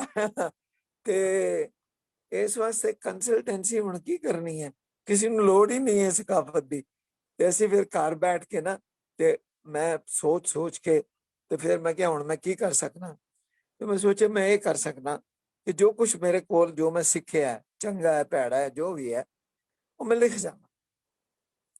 तो मैं ਜਦੋਂ ਦਾ ਰਿਟਾਇਰ ਹੋਇਆ, ਮੈਂ ਕੋਈ 2008 ਚ ਰਿਟਾਇਰ ਹੋਇਆ, ਅੱਜ ਕੋਈ ਮੈਨੂੰ 10-12 ਸਾਲ ਹੋ ਗਏ ਨੇ, ਮੈਂ ਜੋ ਕੋਈ 7-8 ਕਿਤਾਬਾਂ ਲਿਖ ਛੱਡੀਆਂ ਤੇ ਹੁਣ ਵੀ ਲਿਖ ਰਿਹਾ। ਤੇ ਸਕਾਫਤ ਤੇ ਮੈਂ 2 ਕਿਤਾਬਾਂ ਲਿਖੀਆਂ ਨੇ।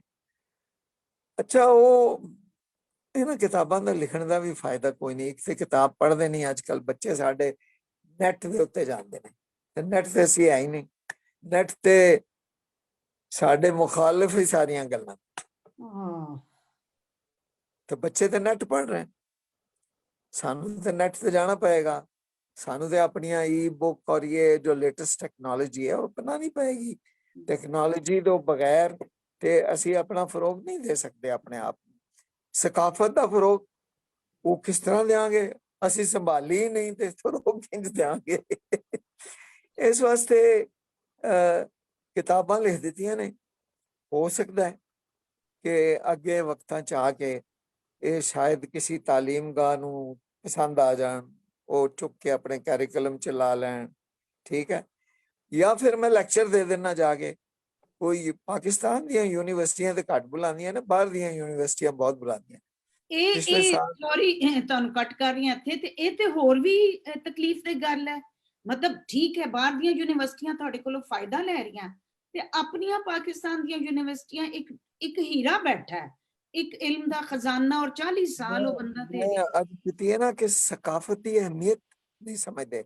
ਉਹ ਕਹਿੰਦੇ ਨੇ ਸਿਆਸਤ ਤੇ ਗੱਲ ਕਰੋ। ਇਹ ਸਾਡੇ ਟੀਵੀ ਤੇ ਦੇਖ ਲਓ, ਪਾਕਿਸਤਾਨ ਟੀਵੀ ਲਾਓ, 6 ਵਜੇ ਤੋਂ ਲੈ ਕੇ ਰਾਤ ਦੇ 12 ਵਜੇ ਤੱਕ ਇੱਕ ਸਿਆਸੀ ਲੜਾਈ 2 ਫਰੀਕਾਂ ਦੇ ਵਿੱਚ ਹੋ ਰਹੀ ਹੁੰਦੀ, ਜਿਹੜੇ ਇੱਕ ਦੂਜੇ ਦਾ ਗਲਾ ਖੋ ਰਹੇ ਹੁੰਦੇ, ਗਿਰਬਾਨ ਫਾੜ ਰਹੇ ਹੁੰਦੇ। ਅੱਛਾ, ਤੰਗ ਹੀ ਨਹੀਂ ਆਉਂਦੇ। ਉਹ ਸਾਲਾ ਸਾਲ 38 ਚੈਨਲ ਰੋਜ਼ ਇਹੀ ਕਰਦੇ ਨੇ। ਉਹ ਖੁਦਾ ਦਾ ਨਾਮ ਮੰਨੋ, ਉਹ ਯਾਰ ਤੁਸੀਂ ਕੋਈ 5 ਚੈਨਲ ਵਿੱਚੋਂ ਸਕਾਫਤ ਤੇ ਲਾ ਦਿਓ, 5 ਨਾ ਸਹੀ 2 ਲਾ ਦਿਓ ਨਾ। ਖਿਆਲ ਹੀ ਨਹੀਂ ਹੈ, ਜ਼ਿਹਨ ਚ ਹੀ ਨਹੀਂ ਆਉਂਦਾ ਇਸ ਕੌਮ ਦੇ। ਤੇ ਕੀ ਕਰੀਏ? ਲਿਹਾਜ਼ਾ ਮਸਲਾ ਇਹ ਹੈ ਕਿ ਫਿਰ ਤੰਗ ਆ ਕੇ ਘਰ ਬਹਿ ਜਾਓ, ਤੇ ਬਹਿ ਕੇ ਤੇ ਥੋੜੀ ਜਿਹੀ ਸੁਆਹ ਜਿਹੜੀ ਹੈ ਉਹ ਆਪਣੇ ਸਿਰ ਦੇ ਉੱਤੇ ਮਲ ਲਓ। ਬੁੱਧੀ ਸਾਤਵਾਂ ਹੁੰਦਾ, ਤੇ ਆਲਤੀ ਪਾਲਤੀ ਮਾਰ ਲਓ, ਤੇ ਲਿਖਣ ਲਿਖਾਣ ਦਾ ਕੰਮ ਜਿਹੜਾ ਸਾਡੇ ਪਿਓ ਦਾਦੇ ਦਾ ਕੰਮ ਹੈ ਉਹ ਕਰੋ, ਠੀਕ ਹੈ ਨਾ। ਤੇ ਚੂੰਕਿ ਕੌਮ ਨੂੰ ਜ਼ਰੂਰਤ ਨਹੀਂ ਹੈ ਸਕਾਫਤੀ ਕੰਮ ਦੀ, ਉਹ ਤਾਂ ਕੋਈ ਵਕਤ ਸੀ ਮੁਸ਼ਰਫ ਨੂੰ ਲੋੜ ਪੈ ਗਈ ਸੀ, ਉਹਨੂੰ ਵੀ ਕੋਈ ਸਕਾਫਤ ਦੀ ਲੋੜ ਨਹੀਂ ਸੀ। ਉਹਦਾ ਮਸਲਾ ਸੀ, ਉਹਦਾ ਮਸਲਾ ਇਹ ਸੀ ਕਿ ਅਫਗਾਨਿਸਤਾਨ 'ਚ ਜੰਗ ਹੋ ਗਈ। ਸਾਡਾ ਮੁਲਕ ਹਿਲਦਾ ਨਹੀਂ ਜਦ ਤੱਕ ਕੋਈ ਸਿਆਸੀ ਕੰਮ ਨਾ ਹੋਵੇ। ਜੰਗ ਹੋ ਗਈ ਤੇ ਉਸ ਜੰਗ ਦੀ ਵਜ੍ਹਾ ਨਾਲ ਇੱਥੇ ਸ਼ਟਲ ਡਿਪਲੋਮੇਸੀ ਸ਼ੁਰੂ ਹੋ ਗਈ। ਬਰਤਾਨੀਆ ਦਾ ਪ੍ਰਾਈਮ ਮਿਨਿਸਟਰ ਉੱਡ ਕੇ ਆਇਆ, ਸਵੇਰੇ 2 ਘੰਟੇ ਇੱਥੇ ਰਿਹਾ, ਤੀਸਰੇ ਘੰਟੇ ਅਫਗਾਨਿਸਤਾਨ ਚਲਾ ਗਿਆ, ਚੌਥੇ ਘੰਟੇ ਹਿੰਦੁਸਤਾਨ ਚਲਾ ਗਿਆ, ਤੇ ਉੱਡ ਕੇ ਸ਼ਾਮ ਨੂੰ ਵਾਪਸ ਚਲਾ ਗਿਆ। ਤੇ ਅਮਰੀਕਾ ਤੋਂ ਰੋਜ਼ 2 ਬੰਦੇ ਆ ਗਏ। ਤੇ ਮੁਸ਼ਰਫ ਨੂੰ ਪੈ ਗਈ ਮੁਸੀਬਤ 2 ਗੱਲਾਂ ਦੀ। ਇੱਕ ਤੇ ਇਹ ਗੱਲ ਉਹਨੂੰ ਮੁਸੀਬਤ ਪੈ ਗਈ ਕਿ ਉਹਨਾਂ ਨੇ ਕਿਹਾ ਕਿ ਤੁਸੀਂ ਤਾਂ ਟੈਰਰਿਸਟ ਮੁਲਕ ਹੋ। ਤੇ ਮੁਸ਼ਰਫ ਨੇ ਕਿਹਾ ਨਹੀਂ ਨਹੀਂ ਨਹੀਂ, ਉਹਨੇ ਕਿਹਾ ਨਹੀਂ ਜੀ ਸੌਫਟ ਇਮੇਜ ਜਿਹੜੀ ਹੈ ਉਹ ਪ੍ਰੋਜੈਕਟ ਕਰਨੇ ਅਸੀਂ ਉਹਦੀ ਪੋਲੀਟੀਕਲ ਜ਼ਰੂਰਤ ਸੀ, ਉਹਦਾ ਆਪਣਾ ਆਪਣਾ ਉਹ ਸਸਟੇਨ ਨਹੀਂ ਕਰ ਸਕਦਾ ਸੀ ਆਪਣੇ ਰਾਜ ਨੂੰ, ਲਿਹਾਜ਼ਾ ਉਹਨੂੰ ਲੋੜ ਪੈ ਗਈ। ਤੇ ਦੂਜੀ ਗੱਲ ਇਹ ਹੈ ਕਿ ਜਿਹੜੇ ਬੰਦੇ ਆਉਂਦੇ ਸਨ ਉਹਨੂੰ ਦਿਖਾਉਣ ਨੂੰ ਹੀ ਕੁਛ ਨਹੀਂ ਸੀ ਪਾਕਿਸਤਾਨ 'ਚ, ਇਹ ਆਉਂਦੇ ਸਨ ਸਿਰਫ ਇਸਲਾਮਾਬਾਦ। ਤੇ ਇਹਨੇ ਮੁਸ਼ਰਫ ਨੇ ਸਾਨੂੰ ਬੁਲਾਇਆ, ਮੈਨੂੰ ਵੀ ਬੁਲਾ ਲਿਆ ਔਰ ਮੈਨੂੰ ਕਿਹਾ ਕਿ ਬਈ ਮੁਫਤੀ ਇਹ ਦੱਸ ਕਿ ਬੰਦੇ ਆਉਂਦੇ ਨੇ 2-2 ਘੰਟੇ ਲਈ, 3 ਤੇ ਅਸੀਂ ਉਹਨੂੰ ਕੀ ਵਿਖਾਈਏ। ਤੇ ਮੈਂ ਉਹਨੂੰ ਕਿਹਾ ਕਿ ਤੁਸੀਂ ਮਿਊਜ਼ੀਅਮ ਬਣਾਓ, ਤੁਸੀਂ 2 ਐਸੇ ਮਿਊਜ਼ੀਅਮ ਬਣਾਓ ਜਿਹੜਾ ਕੁੱਲ ਪਾਕਿਸਤਾਨ ਦਿਖਾਏ। ਉਹਨੇ ਕਿਹਾ ਨਹੀਂ ਮਿਊਜ਼ੀਅਮ। ਮੈਂ ਕਿਹਾ ਦੇਖੋ ਗੱਲ ਇਹ ਹੈ ਕਿ ਜਿੰਨੇ ਮਿਊਜ਼ੀਅਮ ਪਾਕਿਸਤਾਨ 'ਚ ਅੱਜ ਤੱਕ ਬਣੇ ਨੇ ਉਹ ਅੰਗਰੇਜ਼ਾਂ ਨੇ ਬਣਾਏ ਔਰ ਉਹਨਾਂ ਦਾ ਤਾਲੁਕ ਸਾਡੀ ਕਦੀਮ ਸਿਵਲਾਈਜੇਸ਼ਨਸ ਨਾਲ ਹੈ। ਪਾਕਿਸਤਾਨ ਮੌਜੂਦਾ ਪਾਕਿਸਤਾਨ ਨਾਲ ਕਿਸੇ ਮਿਊਜ਼ੀਅਮ ਦਾ ਤਾਲੁਕ ਨਹੀਂ। ਕੋਈ ਇੱਕ ਜਗ੍ਹਾ ਐਸੀ ਨਹੀਂ ਹੈ ਜਿੱਥੇ ਬਾਹਰ ਦਾ ਬੰਦਾ ਆਵੇ ਪਾਕਿਸਤਾਨੀ ਓਵਰਸੀਜ਼ ਤੇ ਇੱਕ ਜਗ੍ਹਾ ਦੇ ਉੱਤੇ ਆ ਕੇ ਕੋਈ 25, 40, 30, 28 ਗੈਲਰੀਆਂ ਦੇ ਵਿੱਚ ਦੇਖੇ ਕਿ ਪਾਕਿਸਤਾਨ ਹੈ। ਉਹ ਅੱਲਾ ਦੀ ਮਿਹਰਬਾਨੀ ਹੈ, ਉਹਨੂੰ ਗੱਲ ਲੜ ਗਈ। ਉਹਨੇ ਕਿਹਾ ਫਿਰ ਮੁਫਤੀ ਕੌਣ ਬਣਾਏਗਾ? ਮੈਂ ਕਿਹਾ ਮੈਂ ਬਣਾਵਾਂਗਾ। बड़े बंदे और बैठे थे, उन्होंने कहा नहीं नहीं सर हम इसमें से फॉरेन कंसल्टेंट्स बुलाएंगे, हम फॉरेन एक्सपर्ट्स बुलाएंगे। ये साडी थिंकिंग है। हाँ जी ठीक। शगुफ्ता है साडी सोच है। मैं उन्होंने जरनैलों के नाम नहीं लेना चाहता जिन्होंने कहा ਅਸੀਂ ਬਾਹਰੋਂ ਐਕਸਪਰਟ ਬੁਲਾਵਾਂਗੇ, ਮੁਫਤੀ ਨਹੀਂ ਬਣਾਏਗਾ। ਅਸੀਂ ਨਹੀਂ ਨਾ ਲੈਣੇ, ਸਾਨੂੰ ਛੱਡੋ ਪਰਾਂ। ਤੁਹਾਡੀਆਂ ਸੱਚੀਆਂ ਗੱਲਾਂ ਸਾਨੂੰ ਬਹੁਤੀਆਂ ਆਡੀਅנס ਜਿਹੜੀ ਹੈ ਨਾ ਦੇਖ ਲਓ, ਲੋਕੀ ਕਹਿ ਰਹੇ ਨੇ ਕਲਵੰਤ ਢਿੱਲੋਂ ਕਹਿ ਰਹੀਆਂ ਨੇ ਕਿ ਇੰਨੀ ਰਿਐਲਿਟੀ ਔਰ ਇੰਨੀਆਂ ਸੱਚੀਆਂ ਗੱਲਾਂ, ਸਮਾਈਲੀ ਪਰਸਨੈਲਿਟੀ, ਮਾਸ਼ਾਅੱਲਾ ਮਾਸ਼ਾਅੱਲਾ। ਮੋਹਸਿਨ ਫਰੀਦੁੱਦੀਨ ਕਹਿੰਦੇ ਪਏ ਨੇ ਕਿ ਸਾਡੀ ਨੇਸ਼ਨ ਨੂੰ ਤੁਹਾਡੇ ਵਗਰੇ ਬੰਦਿਆਂ ਦੀ ਹਾਲੇ ਵੀ ਬਹੁਤ ਜ਼ਰੂਰਤ ਹੈ। ਦੇਖੋ ਪਿਆਰ ਦੇਖੋ ਤੁਹਾਡੇ ਵਾਸਤੇ ਪਿਆਰ ਹੋਰ ਵੀ ਕਾਫੀ ਲੋਕ ਕਰ ਰਹੇ ਨੇ ਔਰ ਮੈਂ ਯਕੀਨ ਕਰੋ ਹਾਂ ਨਵਰੋਹੀ ਸਾਡੇ ਨਾਲ ਇੱਕ ਇੰਡੀਆ ਤੋਂ ਵੀ ਜੁੜੇ ਨੇ, ਉਹਨਾਂ ਨੇ ਵੀ ਸ਼ੋਅ ਤੇ ਤੁਹਾਡੀਆਂ ਗੱਲਾਂ ਬਾਤਾਂ ਪਸੰਦ ਕਰ ਰਹੇ। ਮੈਂ ਇਸੇ ਵਜ੍ਹਾ ਨਾਲ ਮੈਂ ਚਾਹਨੀ ਹਾਂ ਤੁਸੀਂ ਜੋ ਕਹਿ ਰਹੇ ਹੋ ਲੋਕ ਸੁਣਨਾ ਚਾਹੁੰਦੇ ਆ, ਉਹੀ ਸੱਚ ਆ। ਤੇ ਅਸੀਂ ਕਿਸੇ ਦਾ ਨਾਂ ਕੀ ਲੈਣਾ ਜੀ ਕਿ ਕਈਆਂ ਨੇ ਕਿਹਾ ਕਿ ਬਾਹਰੋਂ ਕੰਸਲਟੈਂਟ ਕਰਵਾਈਏ। ਜੇ ਉਹਨਾਂ ਦਾ ਖਿਆਲ ਸੀ ਤੇ ਬਾਹਰੋਂ ਕੰਸਲਟੈਂਟ ਲਿਆਣ। ਤੇ ਪਹਿਲੀ ਵਾਰੀ ਮੈਂ ਰਿਟਾਇਰ ਹੋ ਗਿਆ ਹੋਇਆ ਸੀ, ਮੈਨੂੰ ਕੋਈ ਖੌਫ ਨਹੀਂ ਸੀ। ਤੇ ਘਰ ਦੇ ਦਾਣਿਆਂ ਦਾ ਖੌਫ ਕਿੰਨੀ ਕੁ ਦੇਰ ਕਰੀਏ ਜੀ। ਪਿਓ ਮੇਰਾ ਗਰੀਬ ਆਦਮੀ ਸੀ। ਤੁਹਾਨੂੰ ਘੱਟ ਬੰਦੇ ਮਿਲਣਗੇ। ਇਹ ਰੇਡੀਓ 'ਚ ਸ਼ੁਰੂ ਚ ਬੰਦੇ ਸਨ ਜਿਹੜੇ ਕਲਮ ਨਾਲ ਰੋਜ਼ੀ ਕਮਾਉਂਦੇ ਸਨ। ਤੁਸੀਂ ਮੈਨੂੰ ਅੱਜ ਕਲਮ ਨਾਲ ਰੋਜ਼ੀ ਕਮਾ ਕੇ ਦਿਖਾਓ। ਹਾਂਜੀ, ਉਹ ਗਿੰਨੀ ਸਾਹਿਬ ਵੀ ਉਹੀ ਸੀ ਜੀ। ਤੁਹਾਨੂੰ ਪਤਾ ਮੇਰੇ ਆਪਣੇ ਵਾਲਿਦ ਸਾਹਿਬ ਜਿਹੜੇ ਨੇ ਉਹਨਾਂ ਨੇ ਕਲਮ ਨਾਲ ਪੱਲਿਓਂ ਜੀ ਕੋ 2 ਪੈਸੇ ਹੋਏ ਨੇ ਤੇ ਉੱਥੇ ਕੰਮ ਕੀਤਾ ਉਹਨਾਂ ਨੇ ਰੇਡੀਓ ਵਾਸਤੇ ਪੱਲਿਓਂ ਲਾ ਕੇ। ਹਾਂਜੀ, ਮੁਮਤਾਜ਼ ਮੁਫਤੀ ਜਿਹੜੇ ਨੇ ਉਹ ਕਲਮ ਨਾਲ ਰੋਜ਼ੀ ਕਮਾਉਂਦੇ ਸਨ। ਵਾਹ ਗ੍ਰੇਟ, ਰੋਜ਼ੀ ਕਮਾ ਲੈਂਦੇ ਸਨ। ਲਿਹਾਜ਼ਾ ਮੁਮਤਾਜ਼ ਮੁਫਤੀ ਗਰੀਬ ਆਦਮੀ ਸੀ ਔਰ ਗਰੀਬ ਤਬੀਅਤ ਫਕੀਰ ਆਦਮੀ ਸੀ। ਅਸੀਂ ਹੁਣ ਮੈਂ ਉਹਨਾਂ ਦਾ ਪੁੱਤਰ ਹਾਂ ਤੇ ਮੇਰੇ ਜ਼ਿਹਨ ਦੇ ਵਿੱਚ ਤੇ ਕੋਈ ਵੱਡੀਆਂ ਅਯਾਸ਼ੀਆਂ ਜਿਹੜੀਆਂ ਅੱਜ ਕੱਲ ਦੀ ਜਿਹੜੀ ਹੈ ਫੈਸ਼ਨ ਵੂਸ਼ਨ ਉਹ ਆਉਂਦੇ ਹੀ ਨਹੀਂ। ਮੈਂ ਮਕਸਦ ਹੈ ਮੇਰੇ ਅੰਦਰ ਹੀ ਨਹੀਂ ਇਹੋ ਜਿਹਾ ਕੰਮ। ਤੇ ਉਹ ਗੱਲ ਇਹ ਹੋ ਰਹੀ ਸੀ ਕਿ ਉਹ ਮਿਊਜ਼ੀਅਮ ਦਾ ਪ੍ਰੋਜੈਕਟ ਤੁਹਾਨੂੰ ਦੇ ਦਿੱਤਾ। ਹਾਂ, ਉਹਨਾਂ ਨੇ ਕਿਹਾ ਜੀ ਮੈਨੂੰ ਆ ਗਿਆ ਗੁੱਸਾ। ਹਾਲਾਂਕਿ ਸਾਰੇ ਬੰਦੇ ਬੈਠੇ ਸਨ ਉੱਥੇ, ਫੌਜ ਵੀ ਸੀ, ਸਿਵਲ ਬਿਊਰੋਕ੍ਰੇਸੀ ਵੀ ਸੀ, ਮੁਸ਼ਰਫ ਚੇਅਰ ਕਰ ਰਿਹਾ ਸੀ। ਮੈਨੂੰ ਗੁੱਸਾ ਆ ਗਿਆ, ਮੈਂ ਖੜੋ ਗਿਆ ਤੇ ਮੈਂ ਫਿਰ ਅੰਗਰੇਜ਼ੀ ਦੇ ਵਿੱਚ ਕੋਈ ਕਿ ਵੀ ਬੜਾ ਮਸਲਾ, ਅੰਗਰੇਜ਼ੀ ਬੋਲਣੀ ਪੈਂਦੀ ਹੈ ਇੱਥੇ, ਰੋ ਪੈ ਜਾਂਦਾ ਨਾ ਅੰਗਰੇਜ਼ੀ ਬੋਲ। ਮੈਂ ਫਿਰ ਅੰਗਰੇਜ਼ੀ ਮੈਂ ਸਿਖਾਇਆ ਹੋਇਆ ਸੀ, ਮੈਂ PhD ਵਿੱਚ ਬਾਹਰ ਪੜ੍ਹ ਕੇ ਆਇਆ, ਬੜਾ ਕੁਝ ਪੜਿਆ ਹੋਇਆ। ਫਿਰ ਮੈਂ ਉਹਨਾਂ ਨੂੰ ਕਿਹਾ ਕੋਈ ਸ਼ਰਮ ਕਰੋ, ਕੋਈ ਸ਼ਰਮ ਕਰੋ, ਕੋਈ ਹਯਾ ਕਰੋ, ਤੁਹਾਨੂੰ ਸ਼ਰਮ ਨਹੀਂ ਆਉਂਦੀ? ਬਿਲਕੁਲ ਇਹੀ ਕਿਹਾ ਮੈਂ। ਤੁਸੀਂ ਪਾਕਿਸਤਾਨ ਦਾ ਮਿਊਜ਼ੀਅਮ ਫੋਰਨ ਐਕਸਪਰਟ ਕੋਲੋਂ ਬਣਵਾਓਗੇ ਤੇ ਜਾਓ ਫਿਰ ਬਣਾਓ ਹੀ ਨਾ, ਇਹ ਚੰਗਾ ਬਿਹਤਰ ਹੀ ਹੈ। ਅਗਰ ਤੁਸੀਂ ਆਪਣਾ ਮਿਊਜ਼ੀਅਮ ਹੀ ਨਹੀਂ ਬਣਾ ਸਕਦੇ ਤੇ ਫਿਰ ਯਾਰ ਸਾਡੀ ਜ਼ਹਿਨੀਅਤ ਜਿਹੜੀ ਹੈ ਉਹ ਇੰਨੀ ਖਰਾਬ ਹੋ ਗਈ। ਫਿਰ ਕਹਿੰਦੇ ਨੇ, ਉਹਨੇ ਕਿਹਾ, ਮੁਸ਼ਰਫ ਨੇ ਕਿਹਾ ਅੱਛਾ ਤੇ ਫਿਰ ਕੌਣ ਬਣਾਏਗਾ? ਮੈਂ ਕਿਹਾ ਮੈਂ ਬਣਾਵਾਂਗਾ। ਕਹਿੰਦਾ ਹੈ? ਕਿਹਾ ਹਾਂ ਮੈਂ ਬਣਾਵਾਂਗਾ। ਕਹਿੰਦਾ ਅੱਛਾ ਫਿਰ ਤੇਰੇ ਕੋਲ 1 ਸਾਲ ਹੈ ਬਣਾਉਣ ਨੂੰ। ਮੈਂ ਕਿਹਾ ਨਹੀਂ ਸਰ 5 ਸਾਲ ਦਾ ਕੰਮ 1 ਸਾਲ ਚ ਤੇ ਨਹੀਂ ਹੋ ਸਕਦਾ। ਅੱਛਾ ਬਹਰਹਾਲ ਮਕਸਦ ਇਹ ਸੀ ਕਿ ਉਹ ਮਿਊਜ਼ੀਅਮ ਵੀ ਨਹੀਂ ਬਣਨੇ ਸਨ, ਇੰਨੀਆਂ ਔਕੜਾਂ ਸਨ। ਉਹ ਵੀ ਇਸ ਵਾਸਤੇ ਬਣ ਗਏ ਕਿ ਉਹ ਇੱਕ ਸਿਆਸੀ ਜ਼ਰੂਰਤ ਸੀ ਉਸ ਵੇਲੇ ਦੀ। ਤੇ ਮੈਂ ਤੇ ਉਸਾਮਾ ਬਿਨ ਲਾਦਨ ਤੇ ਅਫਗਾਨਿਸਤਾਨ ਦਾ ਬੜਾ ਸ਼ੁਕਰੀਆ ਅਦਾ ਕਰਦਾ। ਅਗਰ ਉਸਾਮਾ ਬਿਨ ਲਾਦਨ ਨਾ ਹੁੰਦਾ ਤੇ ਮੇਰਾ ਮਿਊਜ਼ੀਅਮ ਨਹੀਂ ਬਣਨਾ ਸੀ। ਉਹਦੇ ਖੌਫ ਮਾਰਿਆ ਅਫਗਾਨਿਸਤਾਨ ਦੇ ਜਿਹੜੀ ਟੈਰਰਿਜ਼ਮ ਹੈ ਨਾ, ਤਾਲਿਬਾਨ ਦੇ ਖੌਫ ਮਾਰਿਆ, ਉਹ ਸਾਡੀ ਹਕੂਮਤ ਨੇ ਪਹਿਲੀ ਵਾਰੀ ਸੋਚਿਆ ਕਿ ਨਹੀਂ ਨਹੀਂ ਯਾਰ ਕੋਈ ਸਕਾਫਤੀ ਕੰਮ ਕਰਕੇ ਵਿਖਾਓ ਤੇ ਦੁਨੀਆ ਨੂੰ ਵਿਖਾਓ ਕਿ ਨਹੀਂ ਨਹੀਂ ਨਹੀਂ ਅਸੀਂ ਟੈਰਰਿਸਟ ਨਹੀਂ ਆ, ਸਾਡੇ ਕੋਲ ਸਕਾਫਤ ਵੀ ਹੈ। ਤੇ ਇਸ ਵਜ੍ਹਾ ਨਾਲ ਬਣ ਗਏ। ਉਸ ਤੋਂ ਬਾਅਦ ਫਿਰ ਭੁੱਲ ਗਏ ਕਿਹੜੀ ਸਕਾਫਤ ਤੇ ਕਿੱਥੋਂ ਦੀ ਸਕਾਫਤ। ਕੀ ਵਜ੍ਹਾ ਹੈ ਅਕਸੀ ਭਾਈ, ਕੀ ਵਜ੍ਹਾ ਹੈ? ਕਿਉਂ? ਕਿਉਂਕਿ ਤੁਸੀਂ ਦੇਖੋ ਇਹ ਜਿਹੜਾ ਤੁਸੀਂ ਕੁੜਤਾ ਪਾਇਆ ਇਹ ਤੁਹਾਡੀ, ਮੈਂ ਕਸ਼ੀਦਾ ਕਰੀ ਕਿਉਂਕਿ ਮੈਂ ਇਸ ਵਕਤ ਇੰਗਲੈਂਡ ਚ ਬੈਠੀ ਆ ਨਾ, ਮਤਲਬ ਓਵਰਸੀਜ਼ ਪਾਕਿਸਤਾਨੀ ਆ ਨਾ, ਤੇ ਤੁਸੀਂ ਦੇਖੋ ਕਿ ਇਹ ਜਿਹੜਾ ਕਲਚਰ ਹੈ ਕਢਾਈ ਦਾ, ਜਿਹੜਾ ਤੁਸੀਂ ਕਹਿ ਰਹੇ ਹੋ ਦੂਸਰਾ ਮੁxtਲਿਫ ਸ਼ਹਿਰਾਂ ਦਾ ਤੁਸੀਂ ਨਾਂ ਲਿਆ, ਬਹਾਵਲਪੁਰ ਦੀ ਤਾਰਕਸ਼ੀ ਦੀ ਕੋਈ ਚੀਜ਼ ਅਸੀਂ ਇੱਥੇ ਆਪਣੇ ਫਰੈਂਡਸ ਨੂੰ ਦਈਏ ਨਾ, ਜਾਂ ਈਵਨ ਗੋਰਿਆਂ ਨੂੰ ਵੀ, ਉਹ ਉਹਨੂੰ ਜ਼ਿਆਦਾ ਪਸੰਦ ਕਰਦੇ ਆ ਸਾਡੀ ਆਪਣੀ ਜਿਹੜੀ ਚੀਜ਼ਾਂ ਨੇ, ਹੈ ਨਾ। ਫਿਰ ਕੀ ਵਜ੍ਹਾ ਹੈ ਕਿ ਸਾਡੇ ਆਪਣੀਆਂ ਆਪਣੇ ਸਟੇਟ ਕਿਉਂ ਨਹੀਂ ਸਪੋਰਟ ਕਰਦੀ ਆਪਣੇ ਹੀ ਇੰਨੇ ਕਲਚਰ, ਜਿਹੜਾ ਸਾਡਾ ਇੰਨਾ ਰਿਚ ਕਲਚਰ ਆ ਆਪਣਾ ਪਾਕਿਸਤਾਨ ਦਾ? ਮਸਲਾ ਇਹ ਹੈ ਕਿ ਮਸਲਾ ਕੁਛ ਨਹੀਂ ਹੈ, ਸਾਡੇ ਦਿਮਾਗ ਖਰਾਬ ਹੈ। ਹਾਂ, ਅਸੀਂ ਮੈਂਟਲੀ ਕੋਲੋਨਾਈਜ਼ਡ ਬੰਦੇ ਆ, ਅਸੀਂ ਆਪਣੇ ਆਪ ਤੋਂ ਏਲੀਏਨੇਟ ਹੋ ਗਏ ਹੋਏ।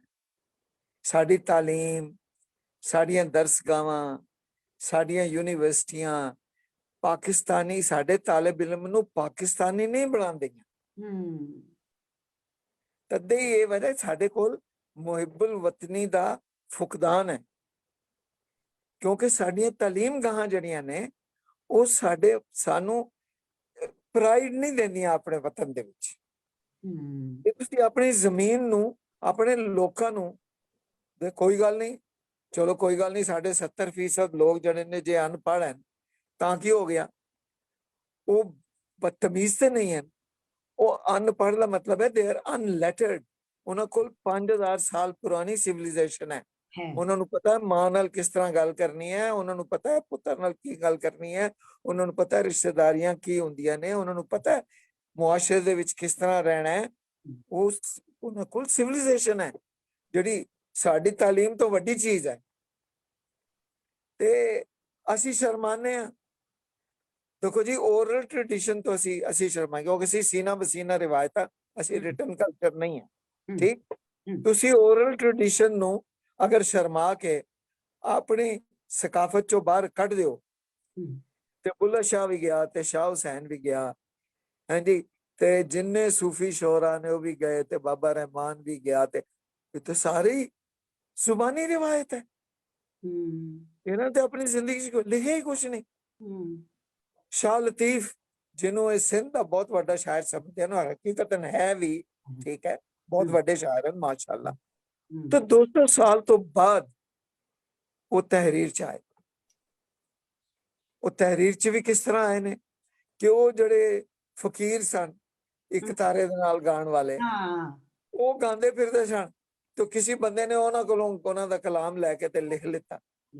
ਤੇ ਜਦੋਂ ਲਿਖਿਆ ਗਿਆ ਤੇ ਅਸੀਂ ਕਿਹਾ ਵਾਹ ਯਾਰ, ਇਹ ਤਾਂ ਬਹੁਤ ਅਜ਼ੀਮ ਹੈ, ਇਹ ਤੇ ਕਲਾਸਿਕ ਹੈ। ਤੇ ਇਹ ਤੇ ਸਾਡਾ ਹਾਲ ਹੈ।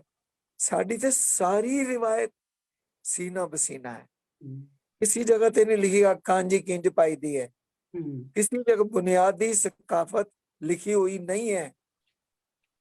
ਤੇ ਜਿਹੜੀ ਕੌਮ ਆਪਣੇ ਅਨਪੜ੍ਹਾਂ ਦੀ ਇੱਜ਼ਤ ਨਾ ਕਰੇ, ਆਪਣੀ ਦਾਦੀ ਕੋਲੋਂ ਸਿੱਖੇ ਨਾ ਕਿ ਸਿਰ ਪੀੜ ਹੋਵੇ ਤੇ ਕੀ ਕਰਨਾ ਹੈ, ਇੱਥੇ ਫੋੜਾ ਨਿਕਲਾ ਤੇ ਪੁਲਟਸ ਕਿਹੜੀ ਬੰਨੀ ਹੈ, ਗਲਾ ਖਰਾਬ ਹੋ ਜਾਏ ਤੇ ਕੀ ਕੰਮ ਕਰ। ਉਹ ਨੈਚੁਰਲ ਕਿਉਰਸ ਜਿਹਦੇ ਤੇ ਹੁਣ ਵੈਸਾ, ਇਹ ਜਿਹੜਾ ਵੈਸਟ ਜਿਹੜਾ ਆਰਗੈਨਿਕ ਕਹਿੰਦਾ, ਇਹ ਉਹੀ ਹੈ ਨਾ, ਨੈਚੁਰਲ ਕਿਉਰ ਹੀ ਹੈ ਨਾ। ਉਹੀ ਸਾਡੇ ਕੋਲੋਂ ਲਿਆ ਐਗਜ਼ੈਕਟ ਸਾਡੇ ਦਾਦੇ ਪੜਦਾਦਿਆਂ ਦੇ ਇਲਾਜ ਹੈ ਸਾਡੇ ਕੋਲੋਂ ਉਹ ਨੇਚਰ ਵੱਲ ਜਿਹੜੇ ਜਾ ਵਾਪਸ ਆ ਰਹੇ ਨੇ ਅਸੀਂ ਨੇਚਰ ਤੋਂ ਦੂਰ ਜਾ ਰਹੇ ਹਾਂ ਬੜੀ ਬਦਕਿਸਮਤੀ ਹੈ ਸਾਡੀ ਅਸੀਂ ਆਪਣੇ ਆਪ ਨੂੰ ਪਛਾਣਿਆ ਨਹੀਂ ਅਸੀਂ ਆਪਣੀ ਕਦਰ ਨਹੀਂ ਕੀਤੀ ਅਸੀਂ ਆਪਣੇ ਤੁਹਾਨੂੰ ਪਤਾ ਚਲੋ ਛੱਡੋ ਮੈਂ ਤੁਹਾਨੂੰ ਇੱਕ ਗੱਲ ਦੱਸਾਂ ਜੀ ਸਾਡੇ ਕਿੰਨੇ ਸਾਜ਼ ਸਨ ਤੁਹਾਨੂੰ ਪਤਾ ਸਭ ਮਰ ਗਏ ਸਾਰੰਗੀ ਨਹੀਂ ਰਹੀ ਸਰੋਦ ਨਹੀਂ ਰਹੀ ਆਸ਼ਾ ਨਹੀਂ ਰਿਹਾ ਮ੍ਰਿਦੰਗ ਨਹੀਂ ਰਹੀ ਸੁਰ ਬਹਾਰ ਨਹੀਂ ਮੈਂ ਕਿੰਨੇ ਹੀ ਨਾ ਗਣਾਉਂਦਾ ਜਾਵਾਂਗਾ ਨਹੀਂ ਰਹੇ ਇਹ ਹਾਲ ਹੈ ਸਾਡਾ ਅਸੀਂ ਆਪਣੇ ਸਾਜ਼ ਮਾਰ ਛੱਡੇ ਨੇ ਸਾਡੇ ਕੋਲ ਸਾਜ਼ ਰਹਿ ਗਏ ਦੋ ਇੱਕ ਤਬਲਾ ਸਿਤਾਰ ਆਖਰੀ ਦਮਾਂ ਤੇ 2 ਜਾਂ 4 ਬੰਦੇ ਸਿਤਾਰ ਵਜਾਉਂਦੇ ਕੀ ਕਰੀਏ ਅੱਛਾ ਉਹ ਔਰ ਅਸੀਂ ਖਾਮਖਾ ਦਾ ਕਲਾਸਿਕੀ ਮੂਸੀਕੀ ਦੇ ਨਾਲ ਐਨੇ ਜਾਹਿਲ ਅਸੀਂ ਹੁਕਮਰਾਨ ਪੈਦਾ ਕੀਤੇ ਨੇ ਰੇਡੀਓ ਦੇ ਵਿੱਚ ਸਾਡੇ ਕਈ ਹੁਕਮਰਾਨ ਇੰਨੇ ਜਾਹਿਲ ਸਨ ਜਿਨ੍ਹਾਂ ਨੇ ਰਾਗਾਂ ਦੇ ਅਲਫਾਜ਼ ਬਦਲੇ ਹਾਂਜੀ ਉਹ ਅਗਰ ਉਹ ਕਹਿੰਦੀ ਹੈ ਕੈਸੇ ਜਾऊं ਜਮਨਾ ਕੇ ਤੀਰ ਤੇ ਤੈਨੂੰ ਕੀ ਮੌਤ ਪੈ ਗਈ ਕਿ ਤੈਨੂੰ ਬਦਲ ਅੱਛਾ ਅਸੀਂ ਕਈ ਰਾਗ ਗਾਣੇ ਬੰਦ ਕਰ ਦਿੱਤੇ ਹਾਲਾਂਕਿ ਸ਼ਗੁਫਤਾ ਸਾਰੇ ਵੱਡੇ ਕਲਾਸਿਕੀ ਘਰਾਣੇ ਮੁਸਲਮਾਨਾਂ ਦੀ ਇਜਾਦ ਨੇ ਦਿੱਲੀ ਘਰਾਣਾ ਅਸੀਂ ਇਜਾਦ ਕੀਤਾ ਆਗਰਾ ਘਰਾਣਾ ਅਸੀਂ ਇਜਾਦ ਕੀਤਾ ਗਵਾਲੀਅਰ ਘਰਾਣਾ ਸਾਡੀ ਇਜਾਦ ਹੈ ਪਟਿਆਲਾ ਘਰਾਣਾ ਸਾਡੀ ਇਜਾਦ ਹੈ ਉਹ ਮੈਂ ਗਿਣਾਉਂਦਾ ਹੀ ਜਾਵਾਂ ਤੁਹਾਡੇ ਕੋਲ ਤਲਵੰਡੀ ਘਰਾਣਾ ਸਾਡੀ ਇਜਾਦ ਹੈ ਸ਼ਾਮ 84 ਘਰਾਣਾ ਸਾਡੀ ਕਲਾਸਿਕਲ ਖਿਆਲ ਦੇ ਅਸੀਂ ਮੂਜਿਦਾਂ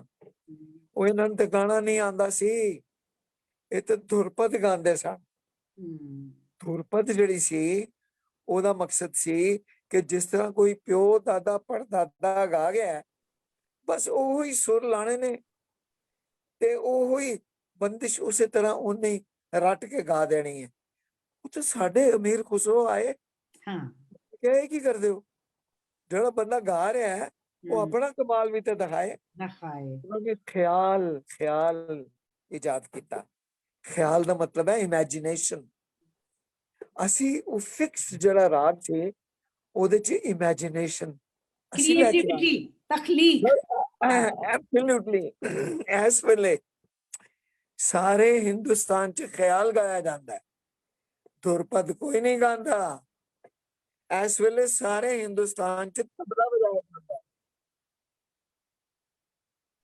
ਕੋਈ ਪਖਾਵਤ ਨਹੀਂ ਵਜਾਉਂਦਾ ਬੜੇ ਕਾਫੀ ਪਛਾਉ